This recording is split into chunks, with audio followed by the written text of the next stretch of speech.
welcome everybody. Welcome to the Sorry guys, yung creative director namin. Yung papagalitan pa ako dito. Technical director pala to. We are coming to you live on Facebook, and we have another show for you. Episode 40 is here right now. It's another Friday. Welcome to the show, guys. Welcome. It's been a fun week, actually, both professionally and personally. Each and every one of us has had something fun to do over the weekend. I'm glad that you guys are here. Rafi is here. Yoshida-kun is here. Jake R. Blasco, first one to comment. Good evening to you. That's Blaso, and that's Jake Blaso. What's up? Jake Hey, Blaso pala, Jake? Blaso. What's up, brother? How's it going? Kamusta kayo mga kaibigan? This is your host, BJG, and along with me, of course, for the show is, first off, is everybody's favorite captain, Captain Mike. How are you, sir? Hey, what is happening, boys and girls? This is your captain speaking. It's a Friday again. Welcome to the G3 podcast. Kaya ganyan ang buhok niya, mga kaibigan. Tingnan naman yung sides. Yeah. Very well kept. Kunwari naligo. And of course, may nagbabalik, ladies and gentlemen. Kung nakikita nyo, wala na ang aking effigy. Because nandito na ang nag-iisa, ang tunay na bigote ng G3 Podcast. Noch is in the house. What's up, brother? Labas niyo ako. Hello. Alam mo, feeling ko scripted talaga yung pagbati ni Mike. Feeling ko meron siyang script dito sa gilid. Hello, boys and girls. Kito ganyan. May teleprompter yan dito. Oh. Wala, no? Meron tayong mga ganyang techniques. Pansinin naman natin yung bago niyang buhok. Yes. Tayo na, man. May bangs yan kanina. Inayos na. May bangs sa puso. Pare, so nagpapakabata ka na ba ngayon ulit? Dahil ba, tell us something about your hair, Captain.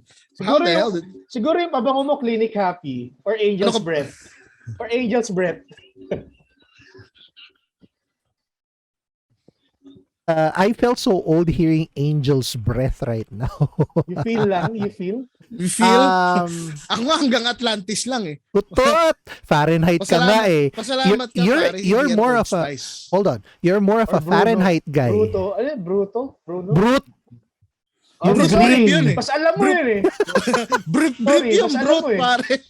Brute yun. Tapos, so this week was very busy where I'm personally geared up to my 25th anniversary reunion for my school. Looking forward Medyo mahina ang audio mo, pare. Ano, mahina ba? Mahina lang sa end mo. Tapos na wala pa yung camera mo. So bro, maraming salamat mga kaibigan. Thank you very much. Pasensya na po sa mga technical difficulties na naramdaman. Sorry. Mga tao. Kasi ang daming mga bago ngayon. Ang daming bago. May bago ngayon, pasensya na kayo. Sorry. That's what we do live. It happens when we're live. So live yun, may reunion ako Bagong bukas. mic, bagong camera. Yan. Hindi lang yan ang bago kay BJ, hindi pa nagsasalita. Kahit ikaw, may bago ang game. Elden Ring. Elden Ring. Mamaya, tanong natin si Chino about that Elden Ring. Pero yun nga, that's all for me. Siyempre, papasalamat tayo sa mga nanonood ngayon. Dami nyo ngayon. It's 12,000 of you all. 42,000 nanonood sa atin ngayon. Akala ko sasabihin niya, ang daming sponsors.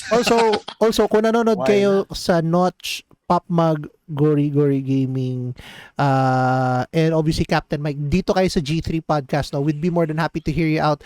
Pero babasahin din namin yung mga comments sa respective pages namin. Ang dami ninyo na ngayon. Angel's Breath daw ba o yung bench daw na blue?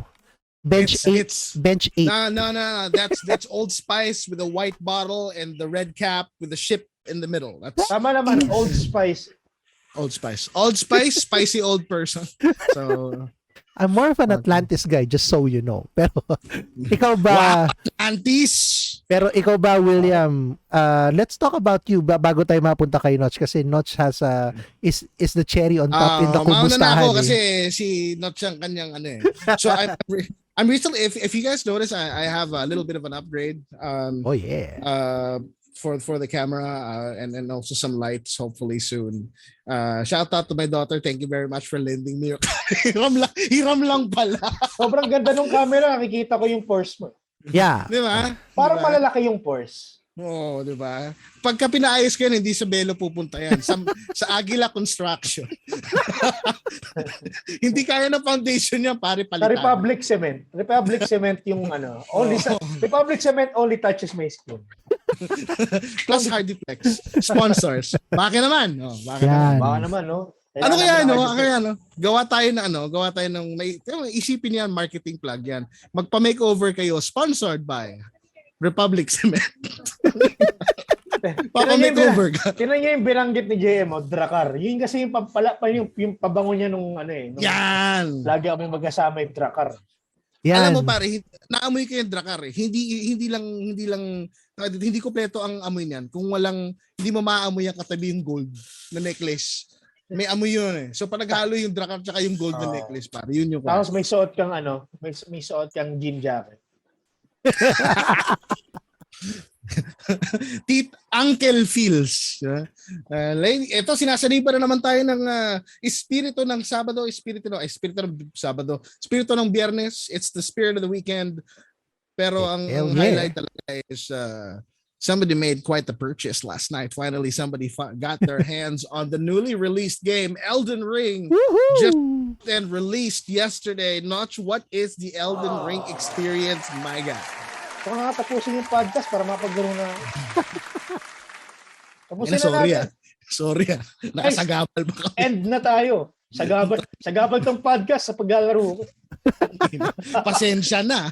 Sorry Yung kami. I've only played Elden Ring. Siguro wala pang isang oras yung tinanay ko lang. And all I can say is grabe ang laki ng mundo. And I was able to beat dun sa konting time na yon. I was able to beat mid-boss. Medyo okay naman tayo sa mga dodging natin. Sanay tayo sa Dark Souls, sa Bloodborne. Pero grabe, I'm expecting a lot from this game, and from the looks of it, visuals pa lang, patay na. And I'm excited to learn more about the story. Kasi George R.R. Martin, mga kaibigan, kung hindi nyo kilala yun, you haven't watched Game of Thrones, alam naman natin na very lore heavy ang Game of Thrones. Ang dami pang mangyayari. It's like Lord of the Rings pero more modern. Parang ganun. Nice. Kasi pinag-usapan namin ni Chino kanina off-cam na hindi siya basta-basta bibili ng game unless he feels it's worth it. Oh. I mean, I've been waiting for this game ever since it was announced.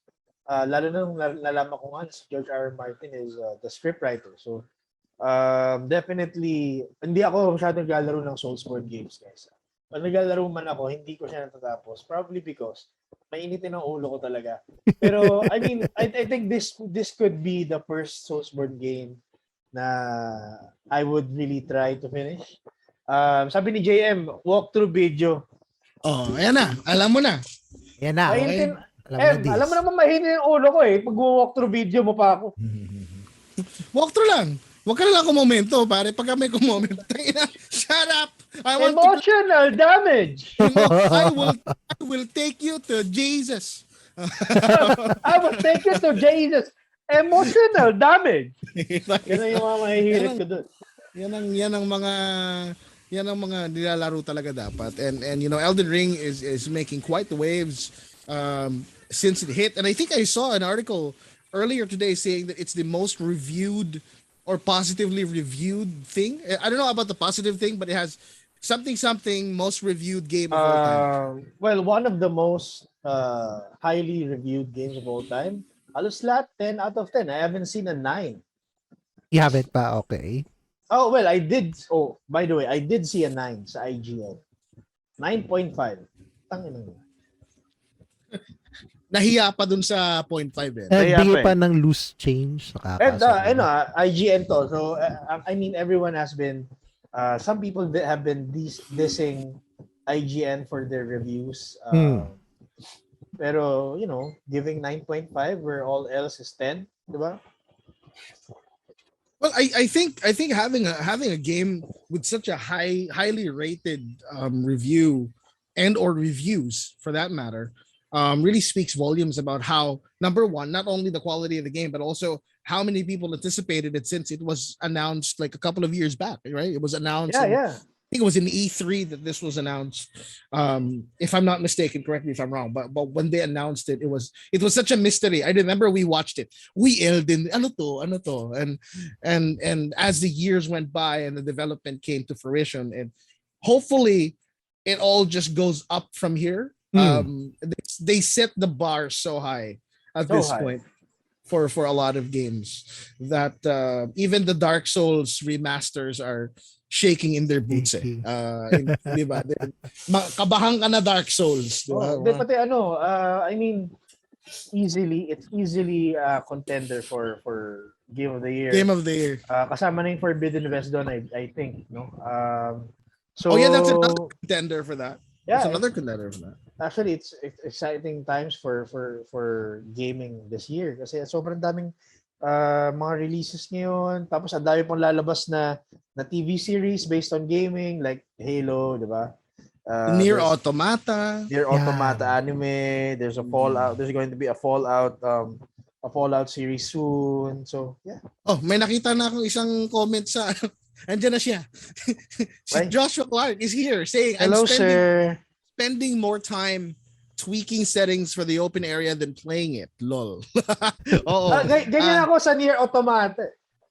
Talaga? Pero ngayon it's okay. Naayos ka naman na isa. Sarap mag-stealth sa Elden Ring, sabi ni Archie. Oy, talaga. What's up, pare? Oy, Archie. Thank you for dropping by kanina sa Those Fucking Nerds. Shout out to the guys from Those Fucking Nerds. Rene Cruz, he has his own video podcast talking about comics and stuff.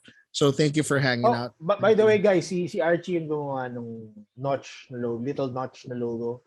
So galing na artist niyan. Kaya if you're looking into logos, puta. Please hook him.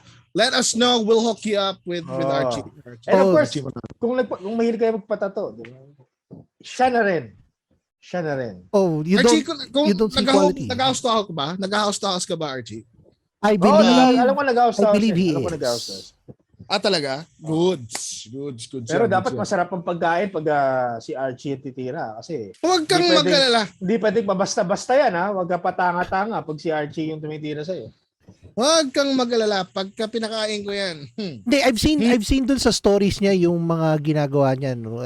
Bukod dun sa tattoo, sa other artwork niya, tapos yun nga yung Notch logo, no? You cannot compromise quality. Diba? So you'll not get that ng basta-basta. So shout out to Archie for that. Sagutin ko lang to si JM, ha? Sabi niya, Notch, Elden Ring, PlayStation or Steam ka? Binili ko sa PS4. Actually, dapat sa Steam. Isip ko, I don't wanna deal with stutters and kasi Nier Automata nga, nag-stutter, pati Batman Arkham Origins. Sabi ko, something as big as Elden Ring, baka kailangan console na. So I did. And fortunately for me, naging okay talaga. Kasi meron dito, pangalan ay Joshua. Si Joshua, nagreklamo sa stuttering. Uy, Joshua! Pero sabi mo, di ba? Magandang controller mo dyan, Joshua, ha? Pero di ba sabi mo, you said that there was this ongoing thing that they're fixing for Elden Ring. Is that right? Yeah. They are aware of performance issues, as Bandai Namco says, no? They apologize, and in an article that I read, and they're about to be fixing that soon. Kasi magkakaroon na I don't know when, pero magkakaroon na ng first update for Elden Ring for the PC, for PC. So abang-abang na lang PC gamers. Abang-abang na lang diyan. Can I just say na dun sa sinabi ni Notch, no? He felt pa nga na nagkamali siya ng gastos. It might be another Cyberpunk 2077 all over again. He was so scared about it. He was so worried about buying this fucking game. Took him an entire day to decide. I mean, he already did. He's just inching his way. No, before he made that purchase, we did a lot of convincing. Ako talaga, I bought Cyberpunk on release. Nung nilaro ko siya, I mean, so okay naman naging experience ko. Pero when I was, when nandun na ako sa city, wala talaga. As in, man, sobrang, nagpa-refund ako.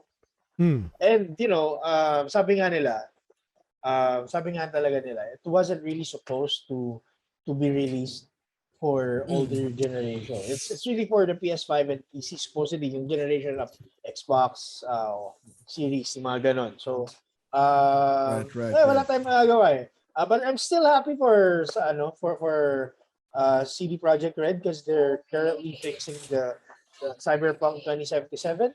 So, okay na. Yan. Lumalalim ang usapan, gumaganda ang kwentuhan. Let's get this show started. We got a couple of things that we want to cover. First, something new is coming along, and we're going to take a look at some great stories from the past. So starting the show, as you always know, we're looked up for the greatest and the craziest news that happened this week in the nerd and the geek kingdoms. Here, ladies and gentlemen, let's start it off with G3 News. Coming now. Dun, dun, dun, dun, dun, dun, dun. Something great to look forward to, ladies and gentlemen. Our first news for the evening, as reported by CBR and written by Sean Gribbin 5 days ago, there was a report. A new Wolverine makes his MCU debut in Doctor Strange 2.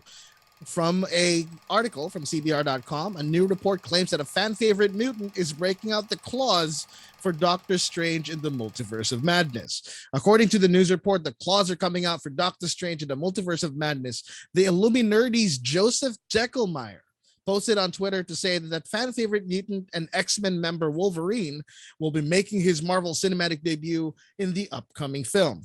However, whether this is a Wolverine variant or the main MCU's Wolverine is unclear, but Deckelmeyer does swear by one thing. This Wolverine won't be Hugh Jackman. The actor played Wolverine for the same amount of time as Sir Patrick Stewart's portrayal of Professor X, who is believed to be in the Multiverse of Madness as well, but there is no confirmation of this either. The report about Wolverine is just the latest for the upcoming multiversal movie. During Super Bowl 56 on February 13th, the official trailer of the film was released, which included the line, "We should tell him the truth. We should tell him the truth," spoken by someone who sounds a lot like Stewart. The actor has been rumored for the project for some time now, though he is not the only one. For more information about this first news that we covered tonight, head on over to cbr.com/Doctor Strange 2 Wolverine, not Hugh Jackman, written by Sean Gribbin. That's our first news for the evening. Moving on to something that's equally happy that dropped this week. News number 2 is talking about Street Fighter 6 and Capcom Fighting Collection officially announced in an article featured on Destructoid.com by CJ Andreessen. It starts with a message saying, "Hello, Darkstalkers." As many had predicted, the big countdown Capcom has been teasing since last week did indeed result in Street Fighter 6 getting announced. But for everyone who's been a fan of the company and its catalog of fighters since the 90s, it's probably the announcement that came right before the reveal that has them the most excited. Capcom Fighting Collection is coming later this year, and it is bringing some fan favorites to modern hardware. Included in the collection are Darkstalkers, the Night Warriors, Darkstalkers Revenge, Vampire Hunter 2, the Darkstalkers Revenge, Vampire Savior 2, a personal favorite of mine that I haven't seen in a long time, Red Earth, Super Gem Fighter Minimix. Yes, Cyberbots, the original game where Jin from Marvel vs. Capcom came out in. Super Puzzle Fighter 2 Turbo and Hyper Street Fighter 2, the Anniversary Edition. And I quote, "While I'm sure that there are plenty of fighters from the company's past that should probably be included in this collection, like Street Fighter Alpha, KOF, Rival Schools," which was probably the biggest disappointment of that news, "it's hard to be upset with this much representation for Darkstalkers." For more information about these news, head on over to Destructoid.com and look for the Street Fighter 6 and Capcom Fighting Collection article written by CJ Andreessen. That's our second news for the evening. And capping off tonight, something that has been brought to our attention, something closer to home. ABCBN news.abscbn.com writes, Riot Games to open a Philippine office as part of Asia expansion efforts. In an article by Angela Coloma of ABS-CBN News, global gaming company Riot Games plans to set up localized offices in Southeast Asia, including the Philippines, as it seeks to expand its market in the region. Riot Games, known for its titles such as League of Legends and Valorant, said that this was to bring the company closer to the gamers. In a virtual conference, Shinji Komiyama, head of country operations of Riot Games, Asia Pacific, said they are working to set this up in a few months. Joel Guzman will head Riot Games operations in the Philippines as its country manager. And aside from the Philippines and the existing offices in Japan and Singapore, Riot Games will also set up offices in India, Indonesia, Malaysia, and Thailand. More information will be read and is available for you to read here on the ABS-CBN news website, and look for the article written by Angela Coloma. And there it is. Ladies and gentlemen, those are the top 3 news for this week. Crazy news. Awesome news. I want to get your thoughts first off for the Wolverine coverage. Ito na. We started talking about this quite a few times last year, and in multiple leaks we were eager to see and hear that an X-Man or X-Men will be coming to the MCU. Starting off with you, Captain Mike, ano palagay mo rito? Hugh Jackman, not the Wolverine. You have any thoughts on which actor would it be, and how does this make you feel? It makes me feel worried at a certain point. Hugh Jackman, to his credit, did very well portraying Wolverine over the past few years since he started it. Kumbaga ngayon kasi pag lumabas ka ngayon, when you think of Hugh Jackman, you think of Wolverine. Dahil dyan, replacing him and is going to be a very hard, big shoes to fill. As small as a person is Wolverine is, no? It's such a huge shoe to fill. Yeah. Ang ano ko naman dito is pinakita nila na so many possibilities ngayon ang pwede mangyari with the release of the Multiverse of Madness, 'di ba? So ang tanong dito, is it going to be a look-alike? Will it be a different face? Kasi when you think of Wolverine, alam mo yung balbasarado, yung nakatayo yung buhok niya na ganon, 'di ba? Tapos maskulado, tsaka alam mong he smokes his cigars, 'di ba? So alam mong ganon ang mga traits si Wolverine eh. Will we see that same personality in a different face? Kasi remember ngayon, lalo na ngayon pandemic, I remembered nung una nilang ni-release yung Sonic the Hedgehog, 'di ba? Ang pangit nung unang iteration nun, so bad, they had to replace everything from it. Right. Para magmukhang maayos. So ngayon pa lang, if they're going to introduce someone or if they're going to come up with someone, either they ask the entire community or they better make sure whoever that next Wolverine is would look like at least a Wolverine. Not necessarily a Hugh Jackman, but a Wolverine. Okay. At least that's straight to the point. He's very, very, very worried about that, which I can understand. Ikaw, Noch. I remember Taron Egerton. I think it was Taron Egerton that was teased. Siya yung may picture kasama ni Hugh Jackman. Do you think it's gonna be true, or what do you think this means for the whole franchise that the MCU is getting a new Wolverine? Nakamit kaya yata, pare. Sinadya ko yun para hindi niyo marinig yung sasabihin. Nagmura ka ba? Nagmura ako eh. Actually, it's hard to say clearly as now. Ang daming artista na sinasabi nila. I mean, there's a lot of talks there's a lot of talks regarding Daniel Radcliffe, diba? Sean Eastwood, Scott Eastwood. Marami pa eh. Ang dami pa eh. So I can't really say. Yung masasabi ko lang really is hindi ka nakikita si Daniel Radcliffe as a Wolverine. I don't know. I don't. Neither do I. He'll always be Harry Potter to me. I mean, I don't know. I'm that kind of fan. Like, especially na-attach na sa kanya yung role eh. Really? Like Harry Potter being Wolverine? Alohomora Bob. Di ba? Parang weird. Parang we need someone na talaga medyo mukhang badass talaga. Kasi Daniel Radcliffe, I mean, magsalpa ka ng mga buhok sa mukha niya, it doesn't really look as badass as Wolverine should be. Diba? So, for now, I can't really say kung sino talaga. It's hard to pinpoint pa. Kasi nga, there isn't, wala akong makita eh. Kahit, wala talaga akong makita for now eh. Pero I'm hoping na pagdating ng Multiverse of Madness, of course, it's going to be premiering this year. I don't know, baka surprise ang pagsabit or maybe it's a variant. Hindi natin masabi pa eh. Diba? They never said it was the mainstream Wolverine. Oo eh. It was just a Wolverine. Could be a variant. Grabe, alam mo, ang mga isip ko lang dito is ang laki ng binuksan nilang pinto when Loki came out with all these variants. Sobrang pinagulo talaga nila yung MCU. I mean, mas makalat ngayon ang introduction ng MCU kaysa sa DCEU. No? At least sa DCEU, although medyo hindi ganun kaganda yung order, yung pagpasok ng multiverses nila is medyo streamlined. Diba? Yun, medyo in order yun. Pero with the MCU kasi, will he or won't he? Diba?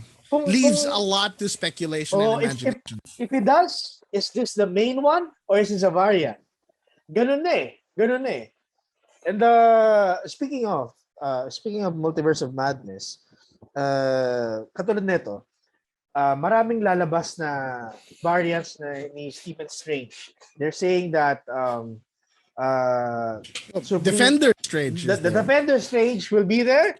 And sabi nila, Midnight Sun Strange will also be there. Baka nandun si Zombie Strange, Sinister Strange. Di natin alam, dami. Which I find the most interesting is Sinister Strange, because that's it's not, and they confirmed it. It's not the What If Strange that you watch in the Disney Plus What If.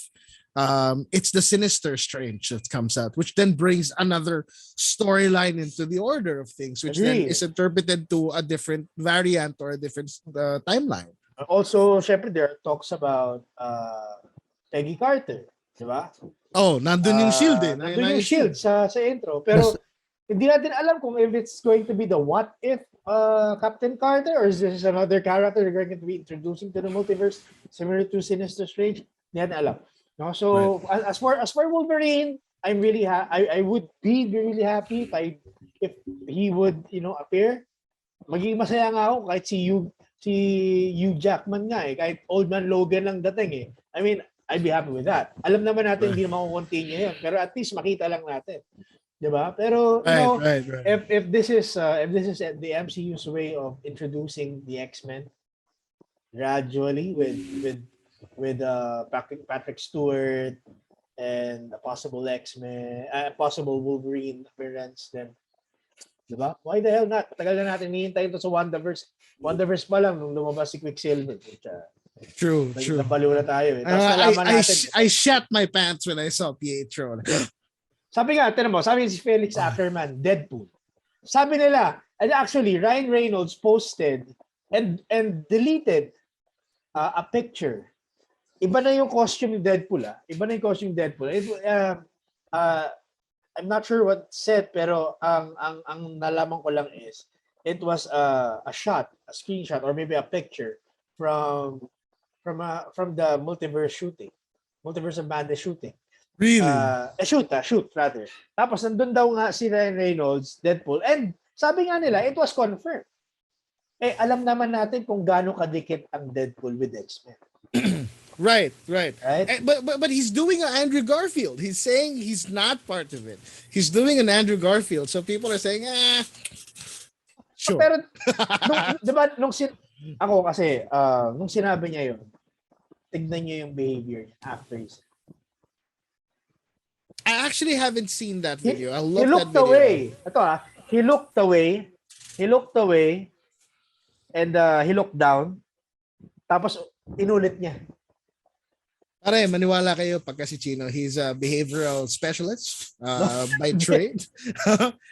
Kung slash manghuhula. Alam niyo yan. Maniwala kayo kay Chino.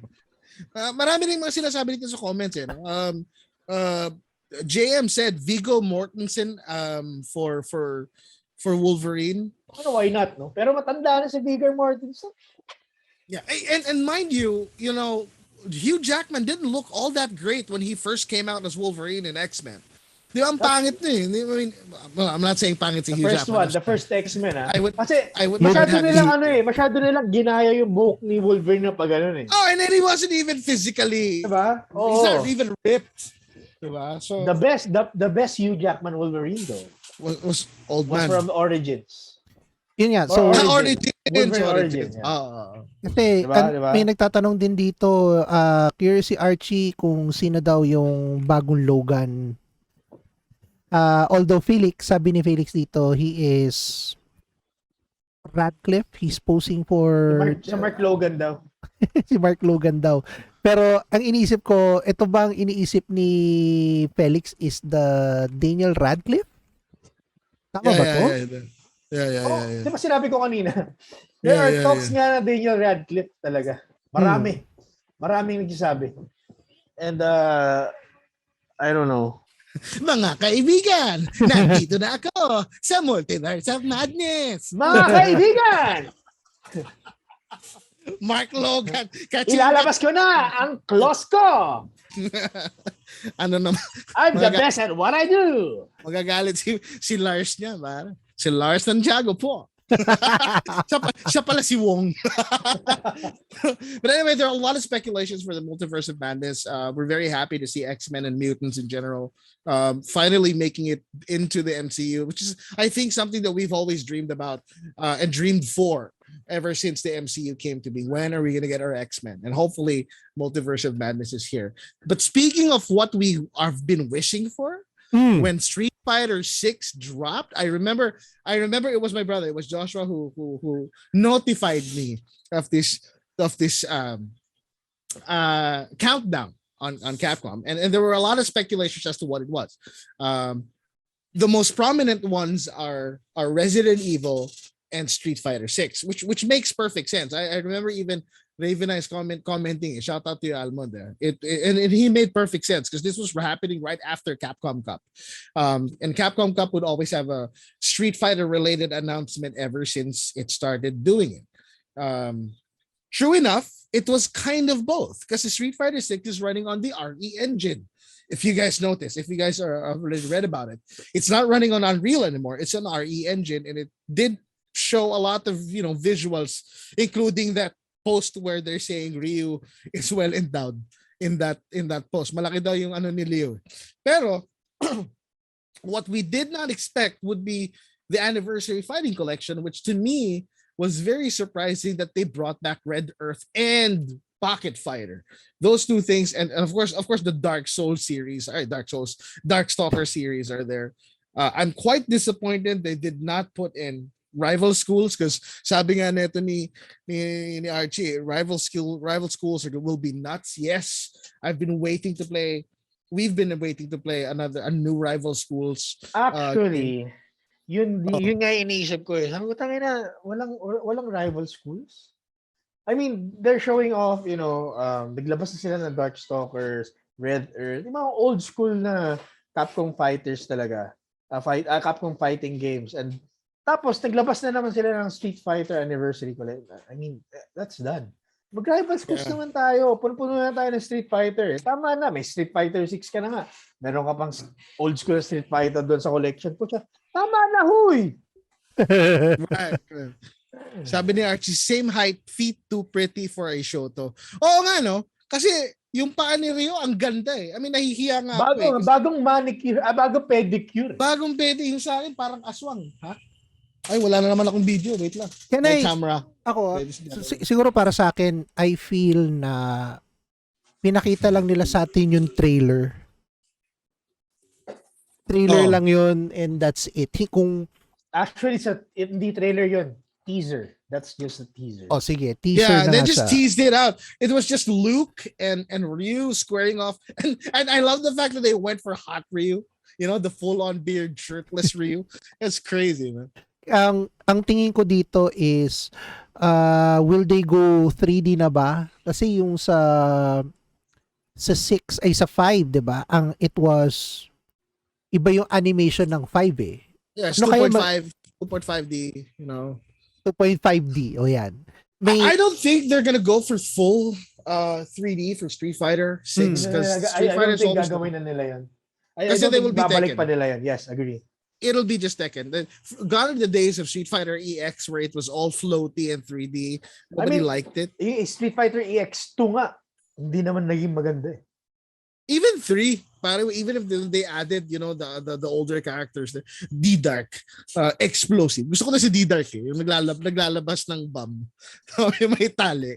I mean, I enjoyed the first one. I enjoyed the first one, and I played the hell out of it just to, just to get the hidden characters. Pero yeah, I mean, I doubt. Mortal Kombat nga hindi na babalik sa 3D eh. What more Street Fighter? Right, true.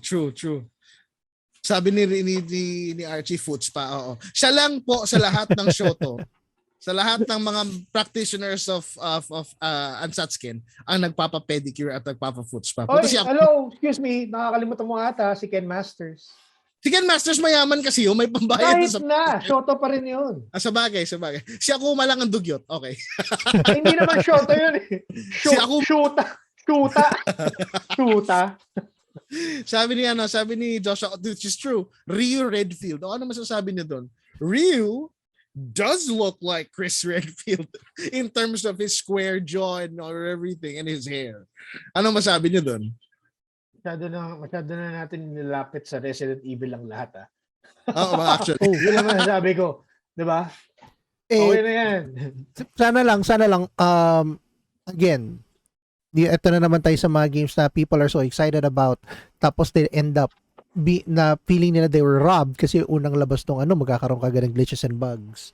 So my take is for Street Fighter 6, sana galingan nila, sana hindi sila magkaroon ng first day bugs like other games, like I always would say, like to any other game. And second, itong other games sila, yung Capcom Fighting Collection, people were just ranting about rival schools. People are looking for rival schools here. Cyberbot. Yeah, because why wouldn't we? I mean, I haven't played the rival schools in years, pare. I'm happy, sabi kay Joshua, Red Earth in consoles for years. Now, if you guys haven't played Red Earth, it's basically a fighting game / boss rush.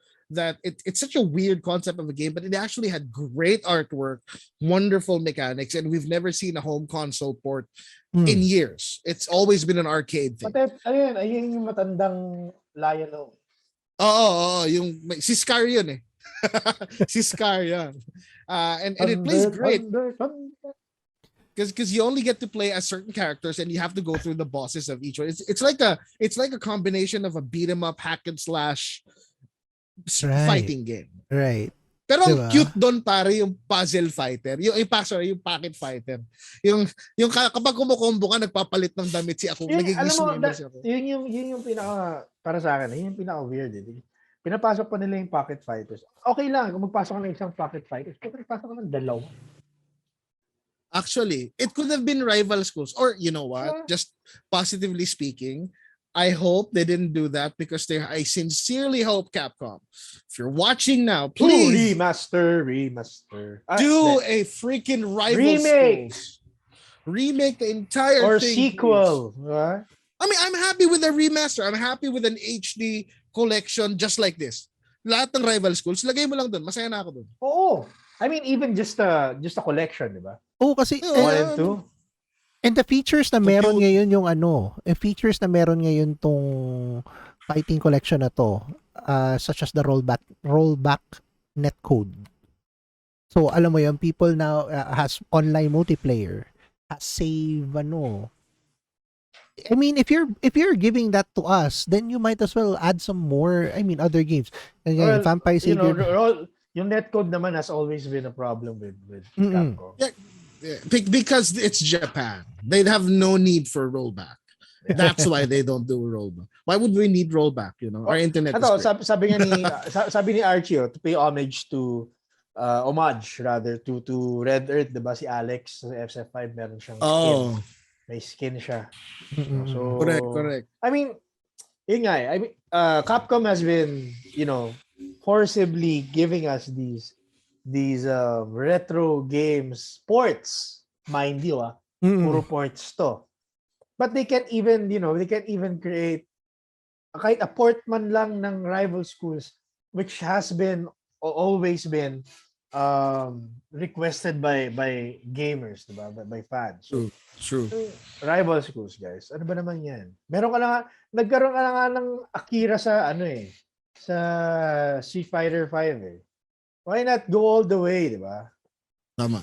Ito na yung mga nitpicky na tao kagaya nga ng sinabi ni Stanley. Si Stanley una nagsabi, sa wakas may tsinelas na daw si Ryu.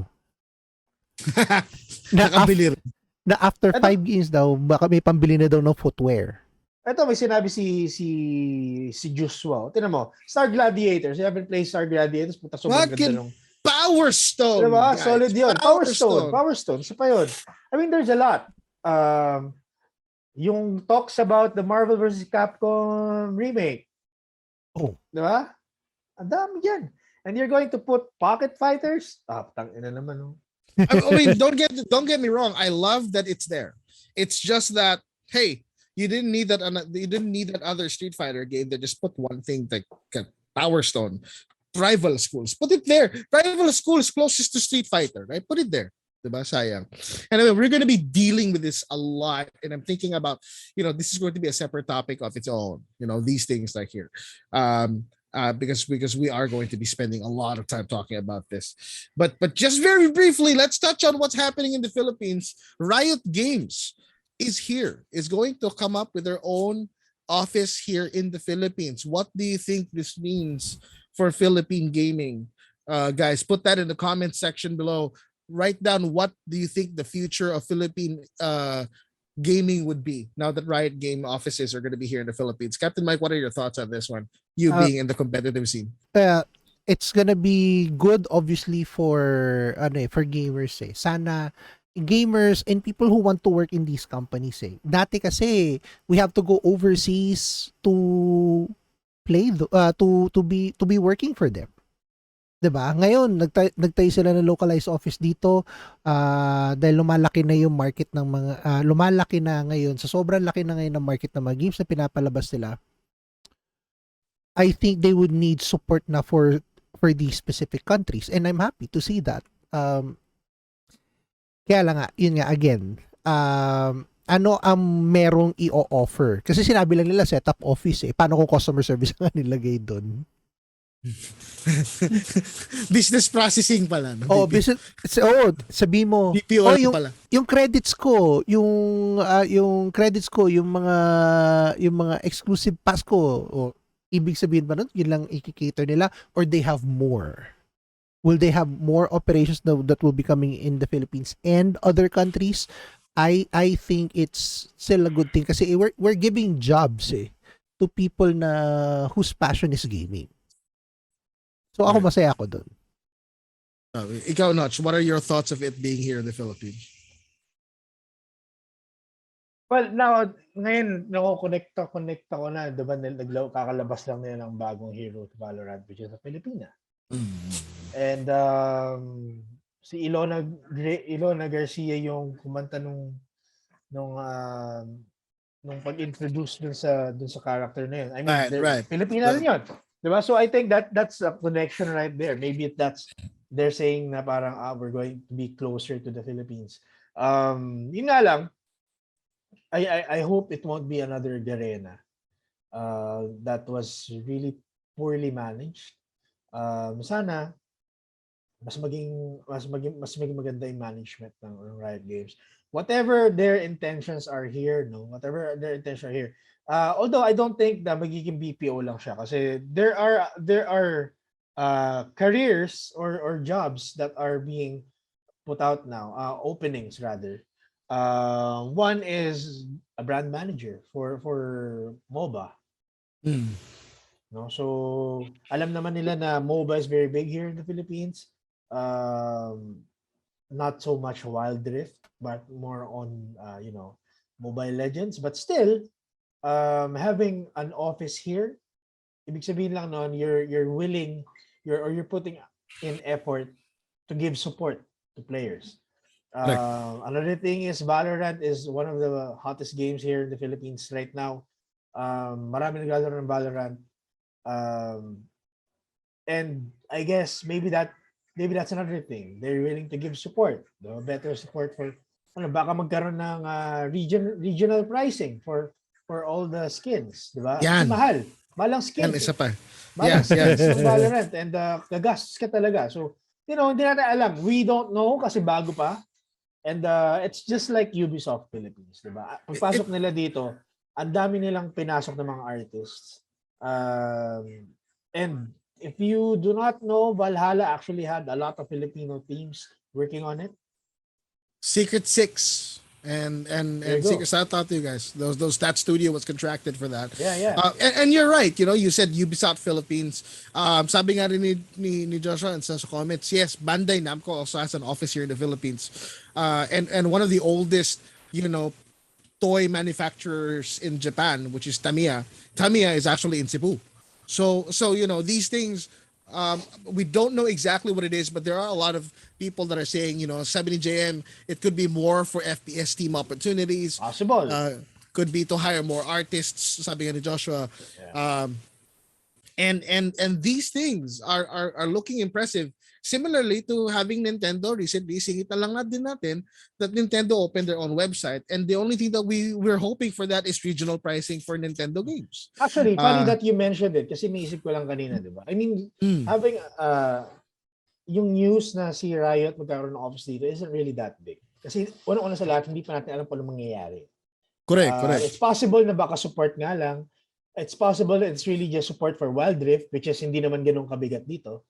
True. Or maybe they're going to, hype up League of Legends again. We don't know. What's bigger though is not the website, but if magkaroon ng Nintendo office dito. Nako, yun ang matindi. That's gonna be massive. Kasi that literally means support for the Philippine market. It's similar to, let's say, kung magkakaroon ng Philippine office si Sony for PlayStation. Although meron naman Sony dito May Sony pa rin. May Sony dito. Kasi naging But it's not that's not Sony Philippines. It's Sony Southeast Asia. Southeast Asia. And it's not focused on the console. It's really Sony overall. So meron pa ring department for the console pero not focused on that.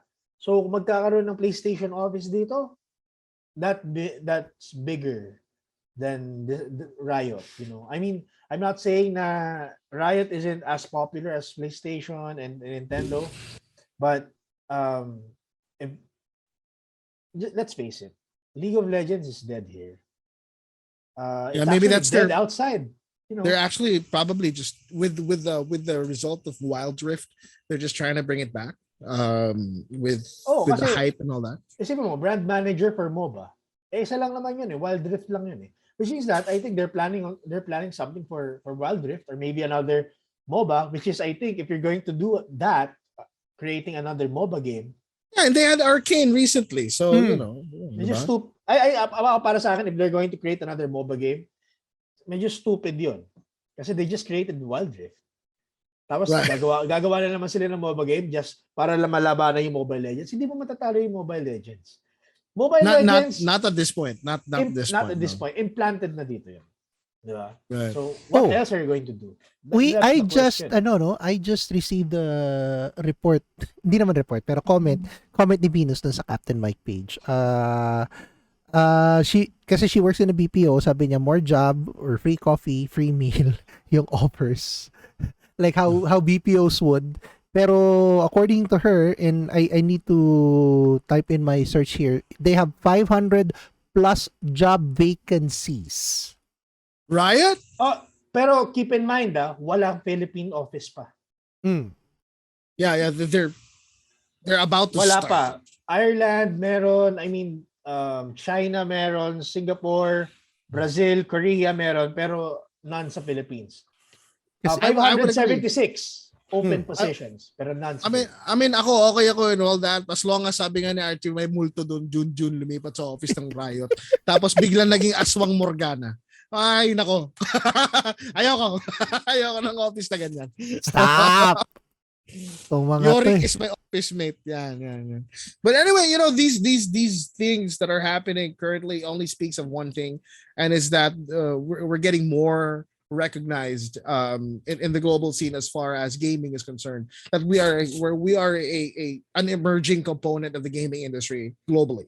The Philippines we've been into gaming for a long time, and ever since the pandemic hit, it really shot way through the roof how the Philippines is being highlighted and getting involved in gaming, and we're just happy. Sana nga magkatotoo yung sinabi ni Chino na Nintendo Philippines has a nice ring to it, di ba? Regional pricing, boys. Nintendo of the Philippines, di ba? Kasi Nintendo of America, di ba? Ito, Nintendo of the Philippines. Yan. Or Nintendo Southeast Asia Philippine branch. Although Jim just mentioned concerning lang din yung recent sexual harassment case ng Riot. I hope it doesn't reach here. JM kasi yon, JM, Jim. Ay, sorry, JM. Sorry. I have eyes that are not functioning well. You have old eyes. Oy, si Ravenous, demanda ko kayo. Oy, bago ka magdemanda, dedemanda ka ni Terence. Hinahack mo siya.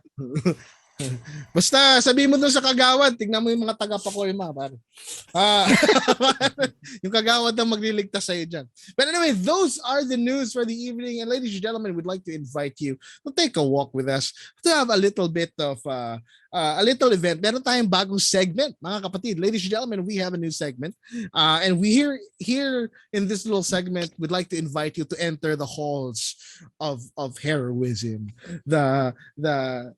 The amphitheater of awesome, and we are going to watch something. This is a new segment. We're going to be getting to see a video for the first time, and we're going to be reacting to it. We're going to see how this video is and what our thoughts are. Captain Mike, are we ready for this? We're ready. Ladies and gentlemen, without further ado, welcome to the Nerditorium. Nerditorium. We're gonna be watching, ladies and gentlemen, a video, and it's a new video. Apparently, there was a release recently, a new Warner Brothers animated film, which is Constantine: The House of Mystery. Captain Mike, would you be able to watch it real time with us, or Yeah, I can. Okay, you're now allowed to share the screen with everybody, and what we're gonna do is we're gonna take a look at it. We're gonna review it and see how we will react to the whole thing. Okay, let us know when it's ready. It's ready in 3, 2, 1.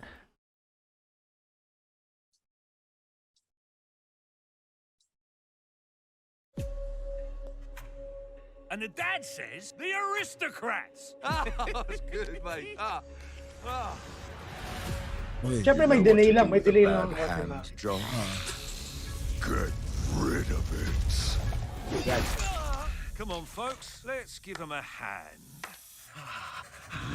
Walang audio, Cap. There is. What is this about? Wait, are we watching this from the stream? Yeah, from the stream lang. You will no okay, longer we got be Etrigan. Powers you do not comprehend.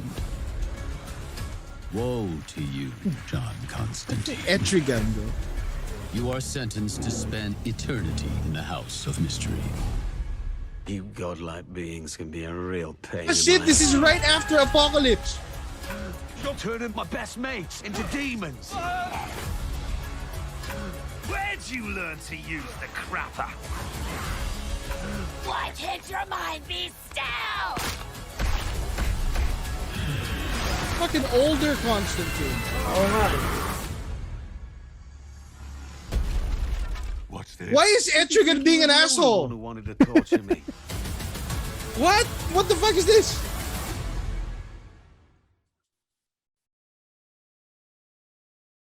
Puta. What? Okay. Can somebody please educate me about what I What the just fuck, dude? watched here? Sige. I-share mo nga- Animated shorts eh. Right. So it's not a full movie. Wait. This is part of the DC Showcase animated collection, including The Losers, fucking Blue Beetle. And why is Etrigan such a jackass? Bakit siya kalaban ni Constantine? What is going on? Sige, let's rewind it a little bit. Let's just keep watching the film. As the comic guy, Chino, we were talking about stuff off cam, no? Pero can you please give me an idea on at least who is Constantine for those who are not aware? Well, si Constantine, si Keanu Reeves siya. Joke lang. We know that already. We know that part. We watched some of us watched it. Pero dito sa actually, ayan, si Constantine really is a character that's part of the supernatural universe of DC. Isa siya, si John Constantine. No? So, just a little background, John Constantine. May cancer siya. TB ba? TB or cancer? Lung cancer. Lung cancer. And unfortunately, no one wants him. Right. He can't In die. The movie, he's trying to do all of this shit because he wants to get his soul absolved. You know? Pero in the movie, if you watch the Keanu Reeves movie, nung bandang huli, he sacrificed himself as he's going to heaven. And the fucking devil cured him of his cancer so that he doesn't die. So, you know. Ano yun eh, it's a good ending. Alam mo, pag movies talaga dramatic ending eh. Pero you know, it's really that. He can't die. Or he wants to, but he can't. And the other character that's really interesting here in this film is you see a devil that's wearing red. His name is Etrigan. Siya yung demonyo that only speaks in rhymes. What's his name? Michael Hellstrom? Michael Hellstrom. Michael Hellstrom. Tapos when he says this rhyme, he turns into Etrigan. But Etrigan is a good guy now. Etrigan currently is a good guy. What's really interesting is that if you go to the first part of the video, nakita mo yung scene na nakahiga si Robin. Yeah. That's the scene right after. Was that Robin para si Nightwing? Sorry, that was Nightwing. Pero sila yung mga heroes na if you watched Justice League Dark Apocalypse War, yung lumabas si Trigon. I don't know if you guys watched it. There was this full-length movie where Darkseid is they're all losing to Darkseid and they had to take out Trigon, yung tatay ni Raven, just to take on Darkseid because they can't beat him, right? And almost everybody in that movie died. Si Cyborg nagpaiwan sa Apocalypse. So it ended in tragedy, like most of the heroes died. And it seems like it's a continuation of this thing. I mean, or it does take place after Apocalypse War, which is supposed to be the end of that era of Justice League. Wow, that's interesting. Pero na weirdoan lang talaga ako. Jason Blood. I'm sorry, not Michael Hellstrom pala, sorry sa Marvel. Di ba Damon Hellstrom yun, naalala ko. Damon Hellstrom, I think is from Marvel eh. Kaya nga. Si Etrigan, DC yan. Si Jason Blood pala. Kaya nga, kaya yung sinabi mong Hellstrom. Mali ako. Sorry, mali ako. So, but very interesting. What are your thoughts, Captain? I'm still lost dun sa trailer. Parang gusto ko sinabi kasi doon animated short siya. How short is short? DC Showcase animated shorts ang sinabi. I mean, ano bang ipapakita dito? Yun yung sa akin eh. Although sabi dito is Blu-ray, it's gonna be available in Blu-ray in digital. I saw in the trailer so many doors na para ba siyang nawawala, naliligaw, hindi niya alam kung saan siya pupunta. Well, okay. So just so that everybody knows, the House of Mystery is actually the base of Constantine. The house is alive. The House of Mystery is where he parang sanctum sanctorium niya yan. Okay. Basically, siya yung Doctor Strange ni and low-bat na yung camera mo. Oh no! It's low-bat. Okay. So yun, yung bahay na yun has a spirit of its own and that's where he hangs out all the time. So yun. Wow. What a great video. I think I'd look forward to it. Ikaw ba, Noch? Anong reaction mo dyan sa short na yun? Definitely, I'm going to look forward to it. Although I've never really read any Hellblazer comics. But of course, I know of Constantine. Unfortunately, I mean, I'm not well versed in DC, lalo na sa supernatural Ay, maganda. segment ng DC. Pero seeing this, no, yung ang galing talaga ng animation ng Warner Bros. I mean, hands down, DC has the best animated movies. Without question. Without question. I mean, 'di ba? Actually, meron lang akong collection na hindi ko pa napapanood, mind you. Hindi ko pa napapanood. Kaya yung sa Apocalypse, I'm ready to watch it. Lalo na pinanood ko nito. Ay, ang weird lang kasi nga is, sinabi nga, DC Showcase Animated Short. So, what does this mean? Ibig sabihin nun, these stories are not connected to each other? You know? Well, at least the ones on the list, I don't think so. Kasi may Blue Beetle Kaya nga pero this story is connected to that scene in Apocalypse War. So, I want to see it. I'd watch this. Hanapin ko talaga to. House of Mystery. It's interesting because House of Mystery, probably the story revolves around his house and how freaking demons are there. Pero Etrigan, really? Why is Etrigan there? I want to know. Ano yan si Etrigan? Parang bata yan. So, he speaks in fucking rhymes and shit. So, yep. Collection ko nasa Yuli TV, sabi ni Raven Eyes. Yan. May source out tayo dyan, wag kang magalang. Anyway, ladies and gentlemen, that is the first screening of Nerditorium. Tell us what you think about it. Tell us if you like seeing more first-time reaction videos in the next coming episodes, because we definitely have more in the coming episodes. But given that what we have seen so far, we've seen new things being announced. Katulad nga nito, Mystery, House of Mystic. And then the Capcom anniversary series, these are all coming. We just can't wait with what's next coming this year. I think it deserves another discussion on its own in the future episode. But that's it. That is Nerditorium. Now, before I change cameras, we're gonna get into the conversation right away. And most of what makes these things great are the experiences that we've had. We've been let down by some things. And that's the operative word, ladies and gentlemen. Let down. Yung news about the Street Fighter collection, ang let down doon, we didn't see another rival schools. That was a letdown. We feel that we were cheated. With that. With the first few news, with the first things that are coming in, things that are new, we want to get our expectations set, but sometimes in reality we never really get what we want. What's worse is sometimes we expect something and we are dealt with something that's totally the opposite, and that hurts us as geeks, as nerds, as gamers, and comic book readers, and everything in between. So what we're going to be talking about would be exactly how we felt betrayed, ladies and gentlemen, in all the stories of in comic books and games, in anime, in cartoons. There's always these stories that broke our hearts just as much or even worse than the characters that the heartbreak was directed to. And it came as a shock for us. And what we want to talk about to end the season of love is to start with hate and heartbreak. Ganito kami dito eh. Tama-tama, nandiyan si Raven eh. So dito tayo sa violence. Dito tayo. Binisita na tayo ng espiritu ng sama ng loob. So, pag-usapan natin mga bagay na nagbigay na sama ng loob sa atin, sa ating mga pinapanood at binabasa. Ladies and gentlemen, this is your G3 Spotlight. It's all about betrayals, heartaches, and love triangles in the geek community. Let's take a look.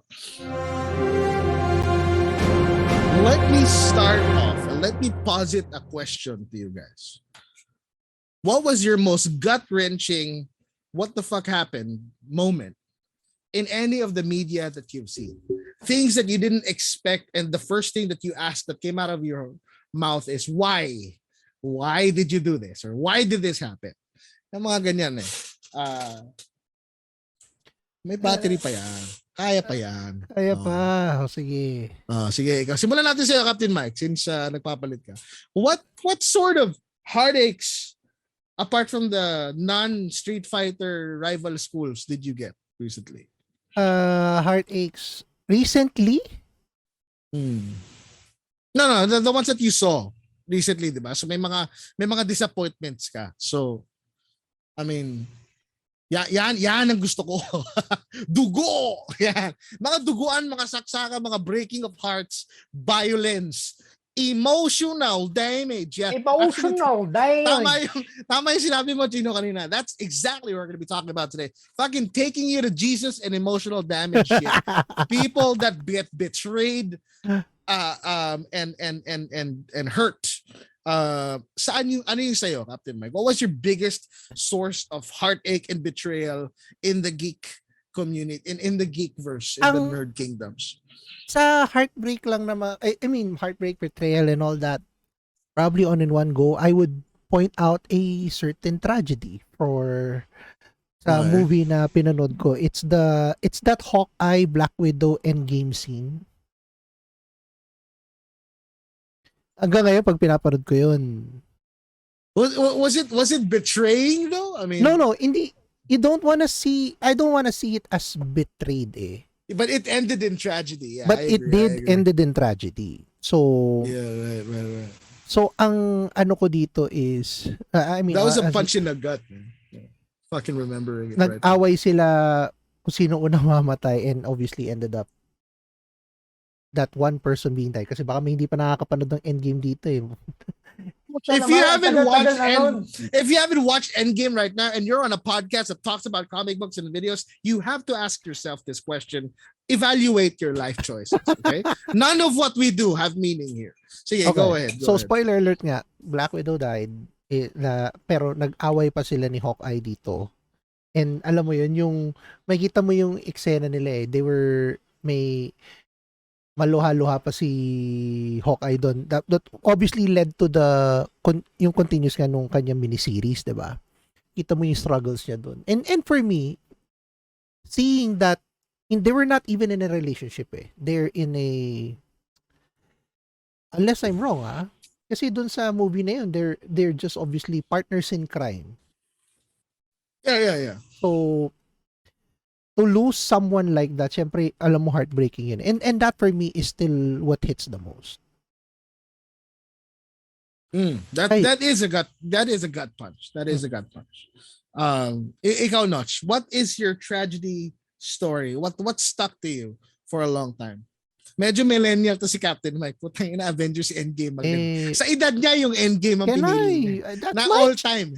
That's my choice. Leave it alone, man. Malamang yung kakapanood niya lang yan. Okay. Sige. Ikaw pare. Ano yung for those who read manga and watch anime, you should siguro kilala si Guts from Berserk. Oh shit, that's painful.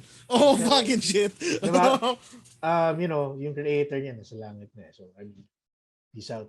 Rest in peace, yo. One of the greatest manga/anime to ever been released. Sobrang daming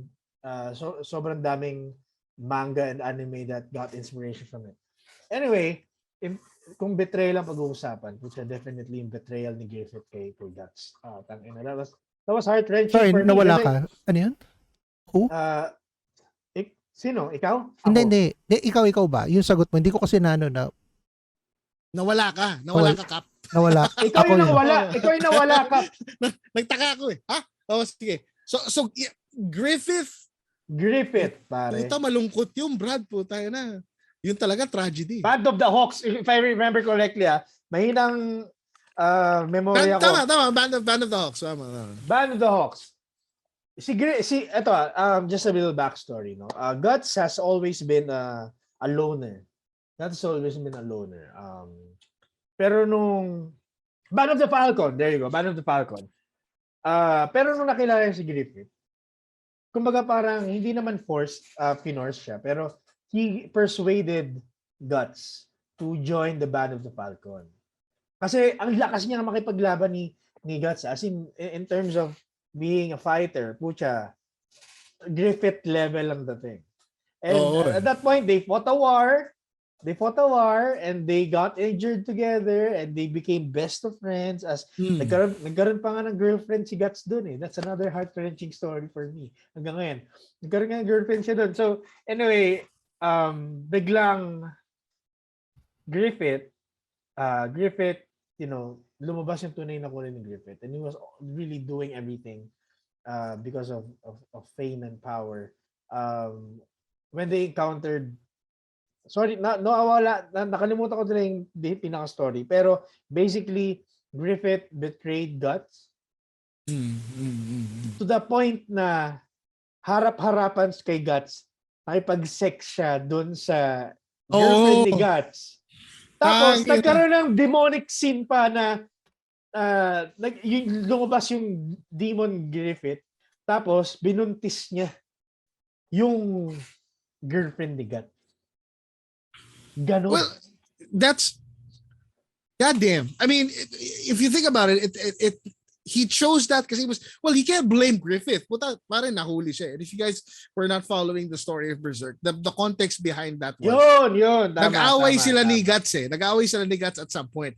And then Guts, being the jackass that he is, storms out, leaves the team. Tapos sakto, the demons attacked and Griffith got captured and he was missing for like a year or so. Yeah. And they were finally going to rescue him. And at that moment when they finally have Griffith, tara na, let's go. Puta, naging demonyo. He chose to be part of the demons na. And that's yun pala yun. Tama.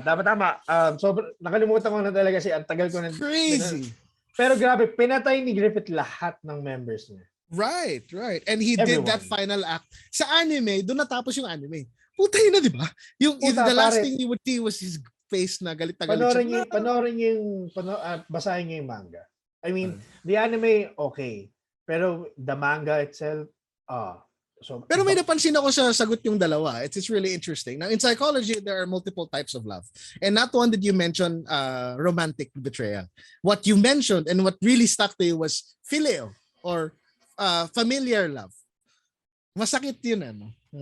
The love in the relationship between friends and family, not non-romantic betrayal is probably to me apart from, di ba? Kasi common yun eh. Oy, tinagtaksilan ako ni ganito. Pero when you call somebody a brother or a family or a friend, di ba? Medyo mas masakit yun. Filial is a type of love. Let's take a look at what other people are saying here. Ito, sabi ni Archie, ito, Ellie not finishing Abby. Brad, wag tayo doon. Ibang love yun. Ibang gut punch. Gaia and the Olympians made a tool of my boy Kratos. Yes. That's I don't know if it's agape kasi it's related to God, pero I don't know. The order against Sir Galahad in from Order 1886. I haven't actually played the game. Sorry, I haven't played the order. I haven't. I was told that its redeeming quality was its narrative. Its gameplay not so much, but the narrative was great. Sabi ni Joshua, I've added the context to remake Yakuza Kiwami, yung Kiryu's brother Nishiki. Yeah, man. Descent to madness and what led him to his relentless climb to the yan. Yung mga ganyan, it's the thirst for power, Brothers in the same pond should swim together. Miura sensei, si Griffith na nagkagusto kay Guts. So, sabi ni Raven, the whole Metal Gear saga, both in-game and outside the game, is a betrayal story. I agree. Oh, that's true. I mean, if you've played Snake Eater, that started with a betrayal right there. Right there. The whole premise of the game is deception. Yeah. It's politics, di ba? I mean, deception is bound to happen. Right. And there are so many things that cause this. And it has been such a strong motivator for a lot of these stories. When you put in betrayal and heartache into these kinds of things. One such thing that I remember as a very strong act of betrayal. Well, I don't know if you guys would consider this as betrayal. Well, it started from a love triangle, and we all know Logan and Cyclops had a love triangle with Jean Grey. And they would always up each other off. Pero never silang nagtraiduran eh. Not until siguro na naging kalaban si Cyclops. Yep. And when he started to become, like the revolutionary leader for mutant kind. So that's your all-time favorite, right? Your all-time favorite. So let's go for not all-time favorite, pero hindi pa. Yep. Yun yung Pero yan dumikit sa, kasi when I read manga, or when I read comics, I tend to get emotionally attached to these characters. Specifically sa manga. I mean, I read Naruto at umiyak ako sa manga, and with Berserk, I mean, masaya na eh. Then putang ina, nakipagkaskasan si Casca kay, hindi naman, si Griffith nakipagkaskasan kay Casca. Kinaskas. Kinaskas. Kasi wala eh, hindi naman pala, na gusto yun. Oo. Griffith actually was really, masyado siyang, naging addicted siya dun sa presence ni Guts na sumama ka sa akin. Sumama ka sa akin as a brother. Brothers tayo. Be demons. Be a demon like me. Ganyan. Pero ayaw ni Guts, and that happened. And it really pained me somehow. When you mentioned na napaiyak ka sa manga, you know what anime made me cry in terms of betrayal? Fucking Sailor Moon. When Jupiter... Sailor Balls? Dragon Moon? Dragon Ball and the Sailor Moon and the Seven Magic Balls. Naiyak ako doon. Lalo na yung Evangelion. Tayo naiyak ako doon. Pero hindi yung when Sailor Jupiter and Sailor Neptune, tinalikuran nila yung Super Sailors, tapos sumama sila sa kalaban. Tapos, yung pala, normal to sa Japanese storylines, I'll be your enemy, magtatraitor ako, pero really I'm trying to be the hero. So at the end of that arc where they revealed that they betrayed the Sailor Stars simply because they want to kill the bad guy themselves. Puta, namatay sila. Tapos umiyak si Sailor Moon. Naiyak din ako. It was me crying for Usagi when she was crying. And it really made me miss the times when Sailor Moon, which is a stupid thing, that they'd fight this female enemy, pag di nila matalo, lalabas si Tuxedo Mask, madidistract yung babae, tapos tatalunin na nila. But this story where Sailor Jupiter and Sailor Neptune betrayed them at first para sumali doon sa parang Galaxy Sailors yata yun. Yung mga naka-black. I don't know if you guys remember it. And only to reveal that in the end, their plan was to kill the bad guy themselves. Tapos walang epekto yung attack nila. Tapos namatay sila. And they started to slowly disappear. Putyo sa action, naiyak ako doon. Sailor Moon, Brad. I tell you, man. Sailor Moon. Ibang bigat noon, Brad. Hindi ko alam kung magiging reaction ko. Una-una sa lahat, di ako nanonood na Sailor Moon. Lalaki ako eh. Wow! Wow! Ikaw ka nanonood ka Sailor Moon? Oo naman. Pero hindi ko naabutan niyang... Siyempre, sasabihin ka, oo naman. Bisonin yan eh. Beautiful. Bitches! Bitches. Hindi. Bitches be crazy. Whatever. Keep on denying for all I care. Deny. Never ako magde-deny kasi hindi ko talaga pinanood yun. Both of you are bitches. Well, yeah, you can suck it. Real men watch Sailor Moon. And Bishonen. And sailors, beautiful boys. Yan. Yan ang mga gusto. But, okay, sige. Let's go by this narrative per category, right? Sige. Simulan natin sa anime. Nasa anime na rin naman tayo. Sige. Yeah, what's an anime betrayal for you guys that you really like? Let's Captain Mike muna. Medyo recent to si Captain Mike. Millennial, Bishonen. Kasi ang story kasi na meron ako is more of betrayal leading to heartbreaks eh. Okay. Pero may anime... K-pop yan ha? Huwag ka magulo.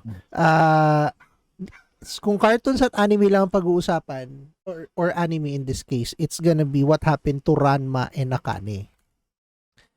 I bet you don't know. I bet most of you don't know, no? Kasi diba the ending at least, so to those who don't know, Ranma is this martial artist na nag-train sa tatay niya. Tapos napunta siya dun sa isang mountain na nahulog dun sa pan, naging babae. Pero he was supposed to be paired up with another martial artist under the name of Akane. So, their love-hate relationship was love in the 90s. Lalo na yung, at least yung English dub nun sa Channel 9. I bet you don't know that. Wait, martial artist ba si Akane? Yes. martial artist si Akane, siya dapat ang ano ba yun? Yung magsasucceed dun sa nung Tendo clan na martial arts school. Akane Tendo. It also has a live animation, by the way. Pero yun nga, live adaptation rather. Pero ang ending nun, hindi sila kinasal. Okay. So what was the heartbreak there? For you. Heartbreak dun, I was rooting for that couple na I mean, 'di ba, sa lahat ng relation, there's that love hate in a relationship, pero kumbaga dapat sa kasal din ang ending eh. Hindi ba sa first episode pa lang pinalabas na curse si Ranma? Oo. Pero ang problema kasi doon, gusto nga doon si Hyuga yung baboy. Towards Ryuga. Ryuga pala. Yung naging itim na baboy, di ba? Upal yun. Shampoo pa rin. Shampoo pa rin, boys. Shampoo. Alam mo bakit? Why? Kasi di ako nanonood ng Sailor Moon eh. Bitches! Nung araw, sabi nga ni Ravenice, nung mga batang 90s, ang usapan kung hindi Dragon Ball, Sailor Moon lang. Forbidden topic ka. Pa nakikipag-usap ka ng Sailor Moon, yan. Bawal yan sa lalaki. Okay lang yon kasi mas marami ako naging babae dahil dyan kaysa sa inyo. So, uy, namatay ang camera ko, sinungaling daw ako. Change battery pack. Oh no. Wait. Ayan. He was by the way, to those who don't know, syempre tinetesting ni BJ yung kanyang bago equipment. You know how we roll here. Syempre new equipment, test natin. Test natin sa live. That's how we do it here. That's how we do it here. Sa live natin i-test. Kasi yan ang tunay na warrior. Bakit? Pero, yan tunay na warrior na nanonood ng Sailor Moon. Bitches! Bitches, more of you bitches. Sabi nga pala ni Joshua, it's Bishojo, not Bishonen, you bastards. Bishojo, no, I'm telling you, Bishonen ang gusto ni Cap. Bishojo is for women, young women. Bishojo nga ang gusto ni Cap. Bishonen yan. Don't make that as an excuse for not knowing the anime I am watching. Hindi ko kagad, beautiful boy. Kap, lahat kasi na anime pinapanood mo, Bishonen eh. Galit. Nope. And I don't watch that. Bitches! Bitches, both of you. Huwag ka magmalines nardong putik pero yun nga. Oy, hindi ko pinapanood dyan. Hello, ang pinanood ko lang, namuntik-muntik ka na maging Bishonen at hindi pa rin, Boys B. Kasi coming of age siya. Yeah, whatever. And I bet you don't watch it because it's not that beautiful. The boys aren't that beautiful. Kasi Haikyuu. Bakit? Bitches! Uy. Haikyuu. Haikyuu is nice. Di ko mo tanong kung... ito, nag-comment. So, habang ninayos si BJ yung camera niya, sabi nagre-reklamo tuloy si Braven. Sumayos ka daw kasi BJ. Ano ba yan? Batang 90s talaga, naka-battery pa rin. At may nagko-contest dito habang wala pa si BJ. Kasi double A battery yung ginagamit. Habang nagko-contest pa, habang inayos pa ni BJ yung camera niya, we might as well throw it out there. Sabi ni ni Joshua, you lie because it was me who had gal pals because of that anime. Nilaglag sarili kapatid. And uulitin ko I don't watch Sailor Moon, you bitches!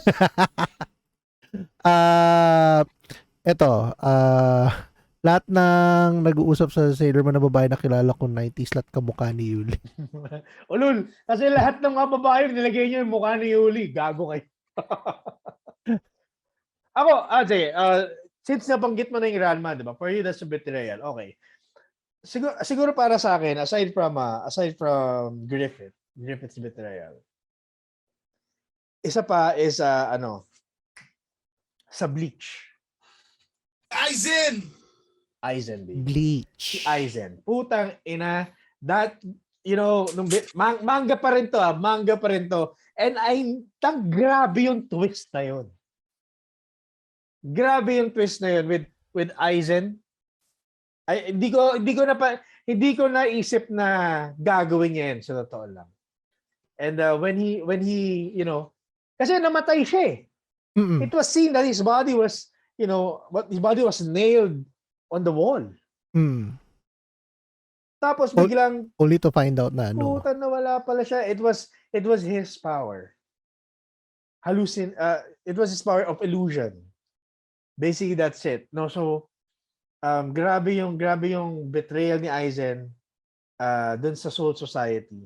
And when they found out, puta, dun nagkagulo ang Soul Society. I mean, for me, Bleach, maraming may ayaw sa Bleach eh. Pero para sa akin kasi yung first arc na yon, yung Soul Society arc, na yung kay Aizen, that was one of the greatest betrayals talaga. And hindi pa nila natalo si Aizen nun.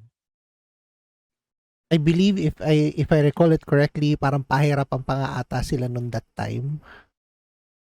Hindi talaga nila natalo. I mean, because Aizen had his own band. May mga captains siya na sumusunod kay Aizen. Apparently, this plot or this ploy of Aizen was way, way, way, way back. Even before dumating yung sila Tetsuga, sila Hyuga, lahat. I mean, even before dumating sila, matagal na pala yung ploy na yun. Matagal na yung plano ni Aizen na yun. And simula nung may nakikilala siya, iniisip niya na kaagad kung sino-sino yung mga characters or sino-sino yung mga captors, sino-sino yung mga tao na isasama niya dun sa plot na yun. Ayan. Nabuhay na ba? Nabugbog sila. And wala nangyari. I mean, they weren't able to defeat Aizen at that arc. Although, syempre, eventually they were able to. Pero that time, nakawala si Aizen. Ito nga speaking of Bleach, no, sabi nga rin ni Almond, inabangan ko pa din yung anime adaptation ng laban ni Unohana at ni Kenpachi. But if you want to talk about betrayal in anime, Itachi is one. Sorry. Sasuke. Yeah. Sasuke is one. Itachi is another. But hindi ko masasabing betrayal kay Sasuke. But it was emotionally led. Ever since naman bata pa lang siya, he has always been saying na ang isang goal niya in life was to kill Itachi. Diba? I think si brother. I think kung betrayal ang usapan. Kasi hindi yung kaya hindi ko naisip na betrayal kay Sasuke. Because of that goal. His goal was to kill Itachi because pinatay niya yung buong yung clan, 'di ba? Yung buong clan. Right. And to which in turn he betrayed his friends when he went full on bad guy. Especially Sakura at that moment. My point ka doon. The first episode ng bata pa sila noon eh. Diba? Shippuden. First episode ng Shippuden. Actually, nung huling last few episodes of Naruto, the first one, nung bata pa sila, 'di ba naglaban sila ng Naruto? Pero yeah, may point ka doon. Actually, may point ka doon. Right. But the whole point was it wasn't even deception. Because he wasn't deceiving anyone. He's just okay at the drop of a hat. I'm gonna do what I want, and that's how he played it out throughout the whole narrative that he had there, which is very very fairly unbelievable for me. Nung nanonood pa ako nung Naruto at the time. Ikaw, Kap, may anime ka ba apart from what you mentioned earlier? Medyo hindi na, ewan ko kung familiar pa kayo dito. It's Code Geass or Code Geass. I mean, Code Geass, talaga rin naman. That's the betrayal. That's the betrayal na talaga nung pinanood ko yung R1 niya at yung first arc and second arc niya until the end. So to those who don't know, it's about Japan calling it Area 11. Kinonquer sila ng Britain. That's the and the series is about mech, about robots, diba? Pero the main character na of British blood na napunta sa Japan, the objective was to free si Lelouch v Britannia. That's the name of the character, no. His objective was to free Japan, pero iba yung approach niya. Approach niya is war. And his friend, si Suzaku Kurugi, ang approach naman niya, he wants to free Japan pero through peaceful means naman. Yun yung approach eh. Ang ending nun, at least dun sa story, and nagpanggap kasi si Lelouch na parang siya yung pinaka-leader eh. Zero. He was codenamed Zero. Pero dun sa ending kasi parang lumabas na siya yung naging king ng ng Area 11 and all that. Tapos pinatay siya ni Suzaku. Not knowing not knowing dun behind the scenes. That reminds me. Tuloy mo lang. Si Lelouch talaga yung original na Zero. Pero pinatay siya by someone else. So is the question ngayon may season 3 ay may may third season daw in the works eh. Ewan ko kung paano nila gagawin yun, pero the plot twist here and there, yung betrayal niya to his own country of Britain. Iba yung takbo ng politics na yun eh. Na-appreciate ko siya ng ganun. It was so political na I liked it. So you mentioned Suzaku? Yun What yun. is Sige. Ba. Mga 90s kids, 'di ba? Oh. Uh-huh. I'm sure kilala niya yung anime na Fushigi Yugi. Okay. That is betrayal, heartbreak, and treachery in a series. Hindi ko na alam kung sino yung betrayer doon eh. Si Miyaka ba? Si Yui ba? Di alam eh. Pero I mean, officially speaking, it's Yui, it's Julie. Officially, pero Miyaka had it coming. Depende sa perspective yan eh. Pwede mong isipin na heartbreak yung kay Miyaka, pero pwede mo ring isipin na betrayal yung ginawa ni Miyaka eh. Depende talaga doon sa nanonood. I mean, kung alam niyo yung storya, di ba? Si Yui, which is best friend nga ni Miyaka, alam ko to. Kasi this is not Sailor Moon, bitches. Si Yui nga yung unang-unang pumasok sa libro bago ay Miyaka. So she was able to, may mga nangyari sa kanya.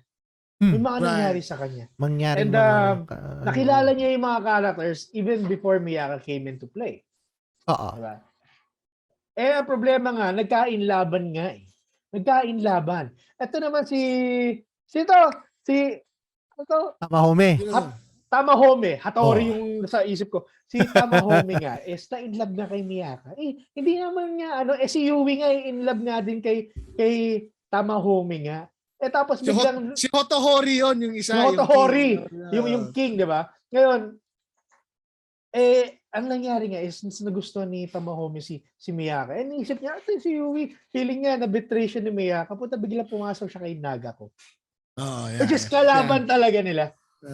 That serves you right, bitch. That's what it is. Diba? That's a boys anime. O sige na nga, ito na nga boys na nga. O sige, fine. Hindi na ako magpapakapoy. Okay na ba? At basta ang daming nangyari doon. That's the Fushigi Yugi is definitely one na medyo marami-raming betrayals din, di ba? Oo. I think that entire anime when it aired was all about ano kayang susunod na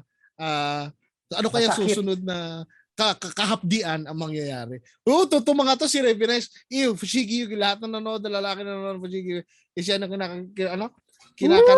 Ulul mo! Ito sa'yo. Oh, yan. Ito sa'yo. Ulul mo! Wag kang ano-ano dyan, hoy. Wag ka pa ano-ano dyan, ha? Nakasuot ng libro. Hindi daw maalala nila yung story ng Fushigi Yugi, but definitely you bet your ass. Ito naman, senpai naman niloloko. Diyos ko naman. Porque meron na po siyang bagong page. Ang tawag ay Plights. Check it out on Facebook.com. Oh, yeah. Nag-stream na siya. Dubai Keep. Hello. Dubai Keeps. Meron bang laruan dyan. Naantay na mamimigay tayo ng laruan. Actually, another anime that's actually full of betrayal. I'm actually thinking of two. One is Attack of Titans. Dami dyan. Oh, yung babae. What's her name? Si Annie. Yeah, that's the one with the gold hair, right? She's the blonde. Right, Siya pala yung Titan na putang galing makipaglaban. She was able to control yung Titan as herself, syempre, 'di ba? Then yun yung first reveal, 'di ba? She killed part of her team. Right. Diba? She killed part Wipe of her them team. out, fucking smash them to the ground. Tapos biglang second reveal was si Berthold pati si Reina. Which actually was friends of Eren. Si Eren yung protagonist. Right. Yeah. Si Eren yung protagonist, diba? Yeah. So yung dalawang yun was also Titans. Actually, yung dalawang yun was two of the strongest Titans.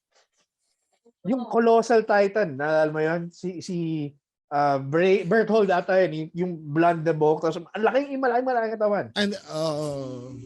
And of course, sa mga hindi pa nakakatawa sa Attack on Titans, Eren became a betrayer as well nung he decided to act on his own against his team. And last final parts of Attack on Titans yun. I mean, if you read the manga, mas nauna yung manga ito. Pasensya na mga anime babies. Read a book. Bitch. Sige. May naalala akong anime pero it escaped me kasi biglang nag-a-accuse ng baby bra to si Raven na eh. For all I know ano kay panty-kamin kay. Sabi ni Raven so lahat ng lalaki na nanonood ng Fushigi Yugi bumibili ng paper doll ni Miyako. Bakit? Doon lang ako nakakita ang brat panty ni Miyako eh. Ano naman pake mo? Yung nanonood ng Fushigi Yugi, yung brat panty nakasuot sa mukha. Pante ka, diba? Hentai ride. Kesa naman Sailor Moon. Huwag ka lang walang basagan ng trip dito. Bakit? Ayun. Ito pala, may correction si Joshua. Si Joshua talaga, a man of knowledge talaga. Yeah. No, both of them got sucked in at first. Then Yui managed to escape first. Yui then proceeded to read Miyaka's journey. Yun pala yun. Sabay pala sila. By the way, yung pagpasok ni Yui was less, hindi maganda yung naging sitwasyon niya. Tapos ang masakit pa doon, laging ang bida, laging ang nabibigyan ng highlight si Miyaka. So in the end, fuck this friendship. This is not a friendship. By the way, yan po yung style ni Joshua para makakuha ng chicks. Kunwari, relatable. No. I'm a very affectionate guy. He said it the other way around earlier. He said it was me who of had course. Exactly. And of course you would side with him because that's your style too. Lipat tayo. I mean, I was thinking of anime before earlier. I forgot what it was specifically that I was thinking about. I'll circle back to it. Last na. Ito. Sige. Full Metal Alchemist. Ay puta yung aso. Puta dami. Hindi lang. But that what's her name? Mina? That was saddest for me. Kasi matagal na palang ginagawa ng tatay niya. Experimentation, no? Nanay pala niya yung unang aso. The Chimera. Yun. That's the term. Pero hindi pa yung binabanggit ko. I mean, if you remember the biggest baddie of them all sa Full Metal Alchemist, posibleng hindi nyo pa napapanood to. If you haven't, then watch it. Pero I'll spoil it for you. The biggest baddie of all was actually the strongest alchemist dun sa core. Sino nga ba siya? I think it was Rage. I forgot eh. No. No, you're talking about yung parang deadly sins, right? The deadly sins, right? Diba? Yung mga kalaban. Wrath. There you go. Wrath. That was Wrath. There you go. That was Wrath. Wow. Ayan. Mahina memory ako eh. Pero yung mga ganyan situation na naalala ko pa. Sige. Comics naman tayo. Ako na mag-umpisa. Terra of the Teen Titans. That was the when Terra was introduced to the Teen Titans na in love talaga sa kanya si Beast Boy. Tapos pucha kumampi dun sa kalaban. And the creepy thing was Terra was 15 years old and she had a relationship with Deathstroke. at the time, so that's get yourself canceled these days. But the Judas contract was definitely a storyline that broke a lot of people's hearts. Because at the end, she tried to redeem herself, and she died in the process. Tapos they made the rebulto of her, just she was an honorary Titan. Pero pinaka nasaktan doon si Beast Boy. Kasi si Beast Boy yung may gusto sa kanya. Yeah. And Terra was supposed to be a promising Titan. Actually, Pero diba? I mean, from the start pa lang naman, alam na natin ang mangyayari.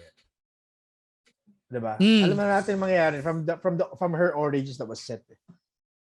Right. From where she came from, and then pumasok siya sa Titans, and then she was battling these things in her mind. Tapos eventually, alam na natin, di ba? What's really enjoyably painful about that encounter was we know it's gonna happen, and the fucking Titans are clueless. We're just waiting for for the other shoe to drop. Tapos when it dropped, naramdaman mo pa rin yung betrayal nila. yung paglalansi sa pagtitiwala, lalo kay Beast Boy para Pucha, in love siya eh. Oh, puta na. Yun ang chance niya eh. Kaso traitor pala. And jowa pa niya si Deathstroke. So, all hope is lost until such time that she died. Anong comic book contribution niyo, pare? Puta, ang dami din, pare. I mean, definitely may by the way, shoutout nga pala kay Joseph Richard Saints. Ray Earth Emerald. Oh, Emerald. We didn't mention Emerald and Ray Earth. Interesting. Thank you. Okay. Thank you. Welcome nga pala. Comics di comics ang ko eh. More on sa manga side ako eh. Wow, but at least I know this. I know this part kasi sige, sa manga sige. Same pa rin, comic pa rin naman. Okay lang yan. Sige. It's print media. So go ahead. What was the thing? I would go for at least my thing. It's itong betrayal ni Natsuki Mogi kay Takumi Fujiwara for Initial D. Obviously. What the Initial D? Wow. Old school po siya, Initial D. Fucking heard that anime and that manga in a while. Oh, they have a laro yung Initial D na racing para sa time zone. Oo, pero kasi itong nangyari na to, Takumi was like this girl nga by the name of Natsuki Mogi.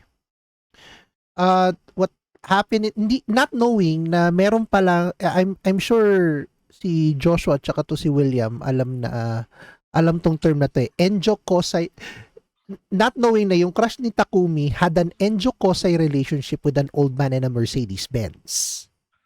Ew. So, daddy issues. I smell daddy issues. Meaning Enjo Kosei relationship with a guy like Captain Mike. No. Oh, you no, you didn't. Hindi, pero yun nga. Siyempre, nandun nangyari sa first season, nakita ni Takumi na gano'n yung nangyari. Obviously, he was betrayed to that point na hindi ko na nga nakita ko ano na yun. Iba kasi yung plot dun sa manga as opposed dun sa anime. Sa manga kasi sinumbong kay Takumi yung someone is wag kang papahulog diyan. Wag kang papahulog kay Natsuki kasi she has daddy issues. So, yun yung nangyari. Interesting. Okay. Sige. Gusto kong maglaro uli na. Malalakas yung time zone. Gusto kong maglaro ng Initial D sa I miss that actually. Sarap paglaro dun eh. Oo. Compensated dating. Yes, something Captain Mike will do in real life. Ikaw Notch, marami ka sa comics eh. So, ano yung prominent betrayal for you that happened in the comic book?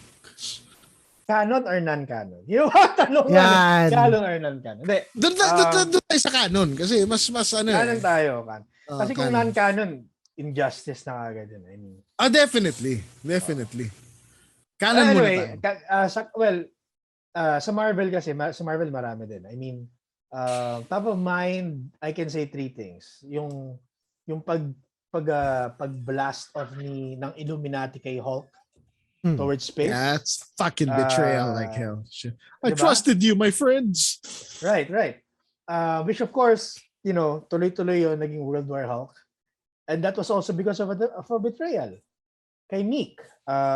If you guys are not aware, World War Hulk happened because of that betrayal of Meek. Si Meek ay isang naging unang-unang kaibigan ni Hulk nung nakulong siya sa Planet Scar. Hulk, yeah. Scar. And si Meek at first was very meek, very weak, quiet. He's a bug. He's a bug. Yeah, he's a bug. Tapos nung nakilala niya si Hulk, then he gained confidence and naging gladiator siya and all that. No? So, yung World War Hulk happened because Hulk already has a family. And syempre, pag may pamilya ka, lumalambot ang puso mo priorities, di ba? And Meek wanted the badass Hulk back. So, yung rocket ship na dinala si Hulk dun sa planet na yon, may bomba siya. Hindi sinabi ni Meek. Well, it's nuclear powered. That's the nuclear thing. powered, yeah.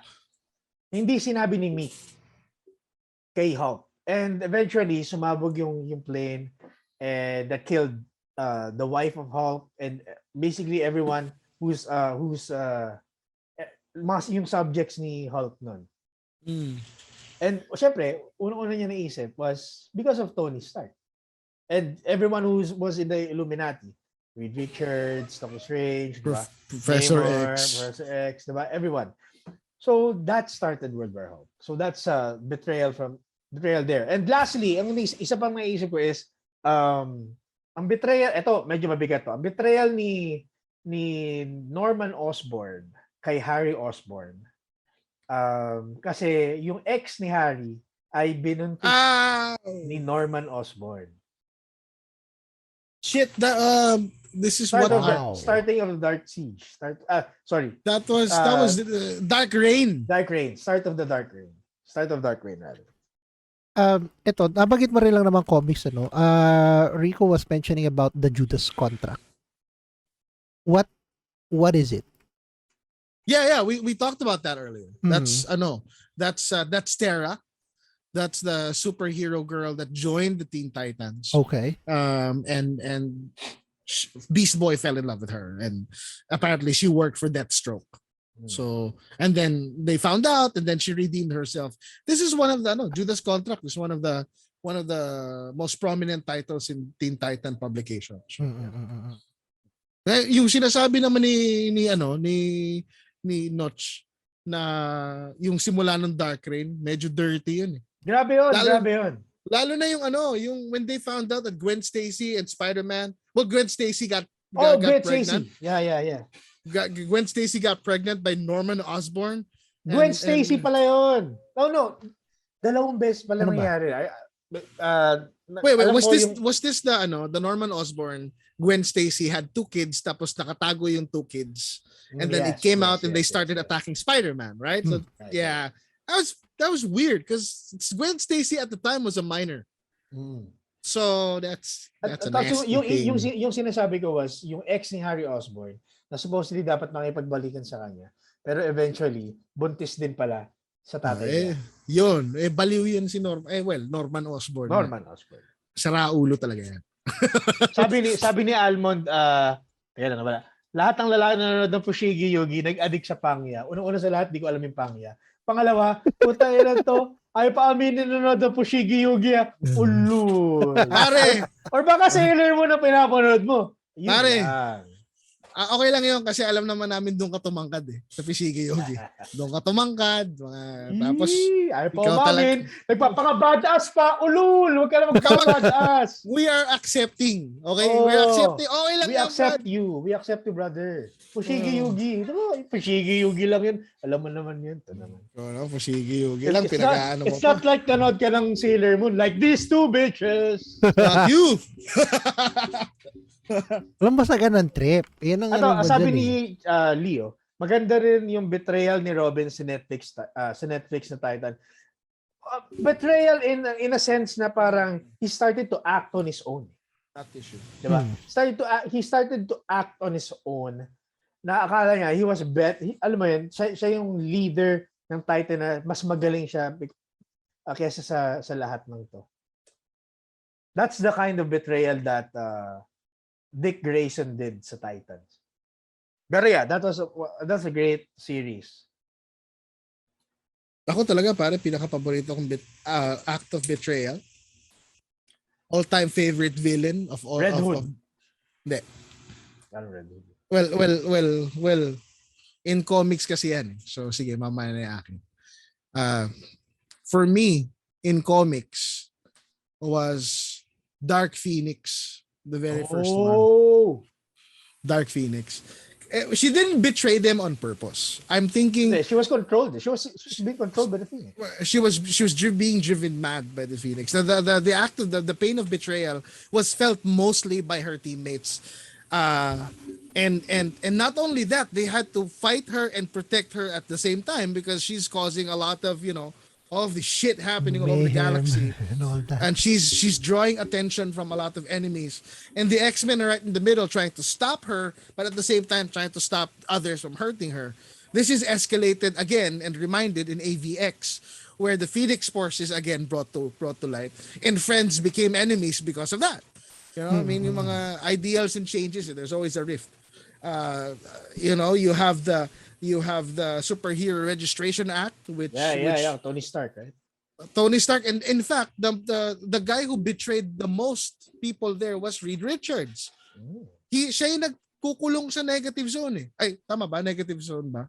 Oo, negative zone. Negative zone. Si Reed Richards, pati si Henry Pym. Yeah. Right. And they were throwing their former friends into that gulag until you signed the Superhuman Registration Act. But one thing that I remember was when they found out that it was Gambit who caused the death of the Morlocks. Yung the Mutant Massacre. Kaya wala na si Gambit sa X-Men. Right. And he was the cause of the Mutant Massacre, and he was the one who did it. And Morph was part of the casualties. Fucking Morph, man. I miss Morph. I miss the X-Men Morph, the animated X-Men Morph. It's yung best pa rin ni Wolverine na Morph. Siya lang ang kaibigan talaga ni Wolverine. I mean, he would hurt anybody, but Morph, he won't hurt anybody. Yung sinabi pala ni Lee is Red Hood. Si Red Hood Robin pala. Nasa isip ko kasi si Dick Grayson. nga pala, hindi na nga pala, si Nightwing na nga pala si Dick doon. No, but I think Jason in the animated series, he wore the guy with the X. The animated series. Pero I mean, he was talking about the live adaptation. And yun nga, remember, Red Hood, di ba? The Killing Joke.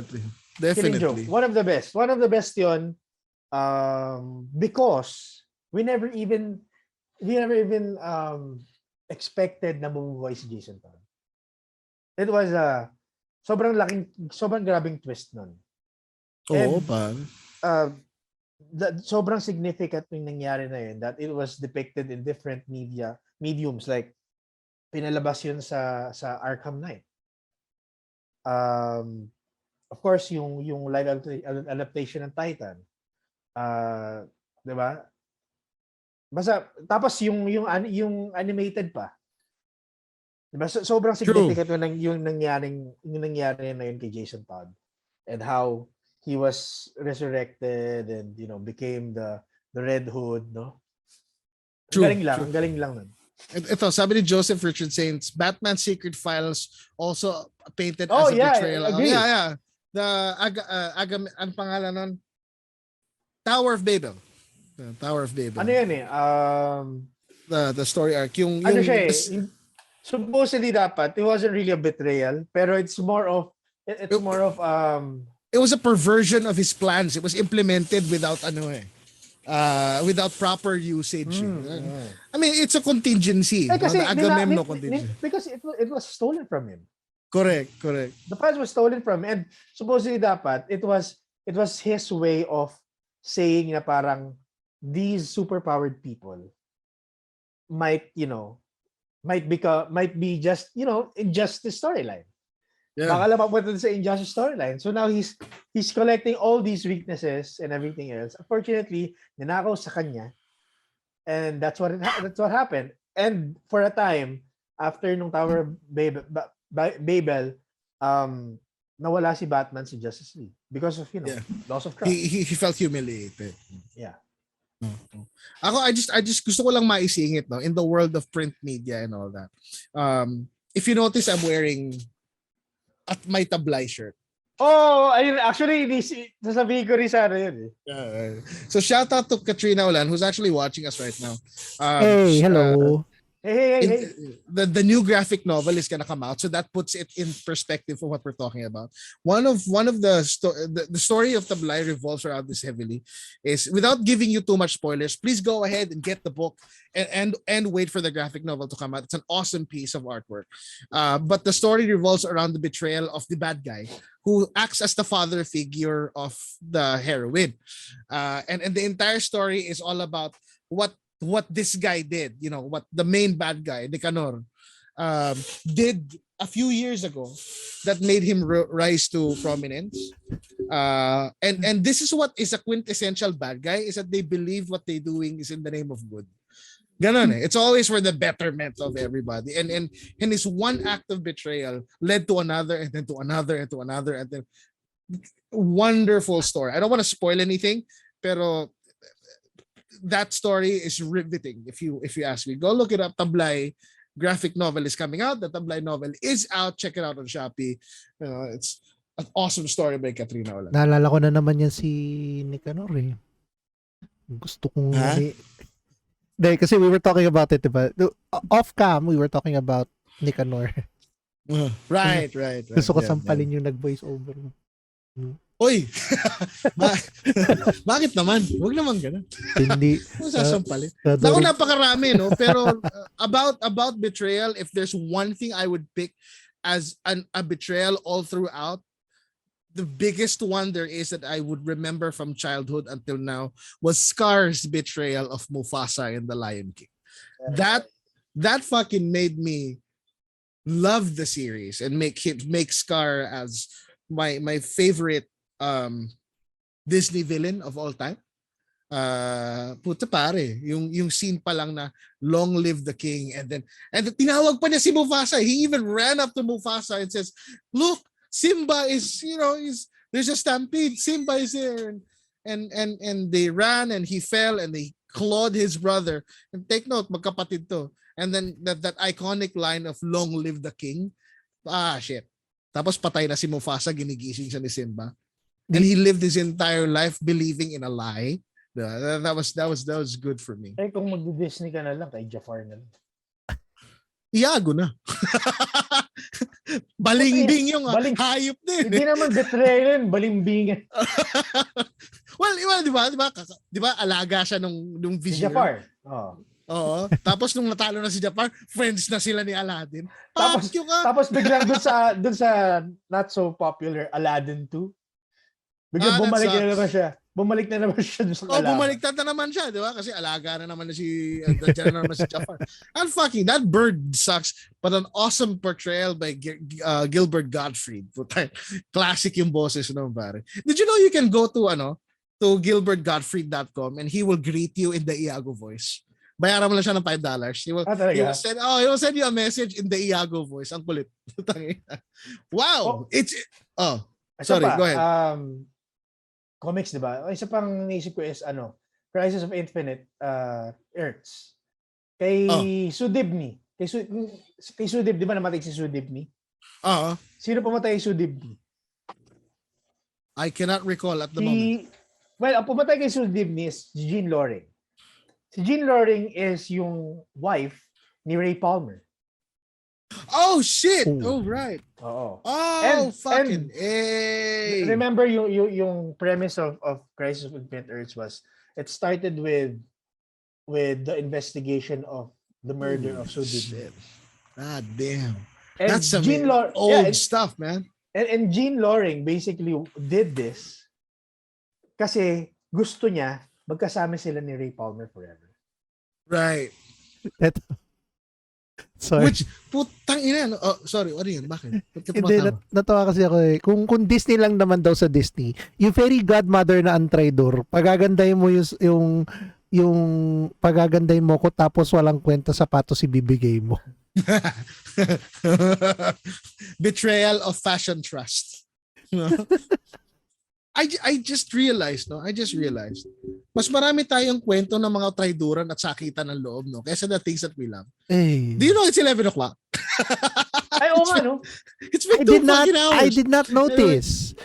Dami pa nga nagko-comment dito sa baba. Sabi ulit ni Rico, pwede rin nating i-argue na marami sa mga movies ng DC ay betrayal. True. I can agree to that. Ako, actually, basta magandang story, there's always pain, anguish, betrayal, di ba? Always, lagi may ganun eh. Walang magandang story in any medium kung walang ganun. Kill Bill, for example, sa movies. Kill Bill alone, di ba? Betrayal na kagad yun, right? Lord of the Rings is all about betrayal. Oh, diba? Lord of the Rings. Fucking Sauron, the Deceiver. Deceiver nga ang pangalan. So, diba? Binetray na lang. Diba? Smigol. Diba? Yeah, pinatay niya yung kapatid niya. Pinatay niya yung kapatid niya. Tapos, at the end, pucha kina, tatraidorin niya rin si Frodo. Diba? And note that most of the betrayals that we mentioned had nothing to do, and I'm saying most, not all. Most of the betrayals we mentioned had nothing to do with romance. It had nothing to do with, romantic affiliation and I love you forever. No, fuck, it hurts more when you treat somebody as a friend, as a brother, as family. And really, talagang mas masakit. The pain is tenfold the closer the person is to you. And that makes up for a great story. I definitely you mentioned love. You mentioned love. Meron pa ako isa. Game of Thrones definitely has a lot of betrayals. Red Wedding, yung pagpatay kay Jon Snow ng Night Watch. Pero one thing was about love. One betrayal was about love. And it's really kay Little Finger. Yes, Little tama. Finger. Dahil in love siya dun sa asawa ni Ned Stark. Napakatarantado nung he was scene na yun. able to, deceive everyone. Puta ina, hinayaan niya mamatay si Ned Stark. Kumbaga, kinuha niya yung loob ng anak ni Ned Stark, di ba? Grabe. Si Sansa. Sansa, right. Mahina talaga, mahina ako sa names. dapat refreshing at justifying nung pagkamatay ni Littlefinger. I really enjoyed that fucking scene. This guy had it coming. Sabi din ni Joseph, Ozymandias of the Watchmen. Yan. Yeah. Isa pa yan. Napakahayop ng tao na yun. Again, for the greater good. This is when villains are most effective, is that when they believe that their evil and villainy is in the service of the people, and that they believe that what they're doing is good. And that's Injustice. is what Superman just did in Injustice, Injustice is the result of Tower of Babel not happening. Diba? Kung hindi dahil doon sa mga plans ni Batman, dapat nangyari na Injustice. Yun nga, nangyari nga. So, yan ang pagkakamali mo pagka hindi mo ginawa ng contingency.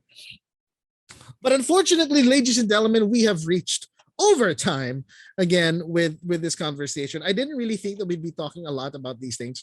And we're very happy that you guys were joining us in the conversation. Salamat sa inyo. Raven Eyes, thank you. Thank you sa pagsabi na pagdalo at paglalaro ng pangya. Again, you're the only one who mentioned pangya, pare. I'm just saying. Thank you sa pag-deny. Thank you sa pag-deny. And don't worry, we love you all the same. All the same. Si Lee nandito. Again, check it out. Si Lee Charles Dalena, Joseph Richard Saints, Joshua, of course, thank you for always sharing your thoughts with us. And the rest of you and guys. Always correcting us. Always yeah. Man of knowledge, this Joshua. Kailangan natin yan, Joshua. Kaya ayusin mo yung controller mo. Mag-usap tayo mamaya. Tagalit. Fuck This fucking triggers. But again, this has been another episode of the G3 podcast. Tune in again next time. Friday 9-ish on the same channel, not same time, around 9-ish ganyan. And we're going to be talking about some other stuff, but for tonight, enjoy your weekend. Thank you very much for joining. This has been your host BJG with Captain Mike and of course the returning Noch. Hopefully he's in the next episode also. Thank you guys. Have a great evening and we'll catch you next time. Bye-bye. Fushigi Yugi #1.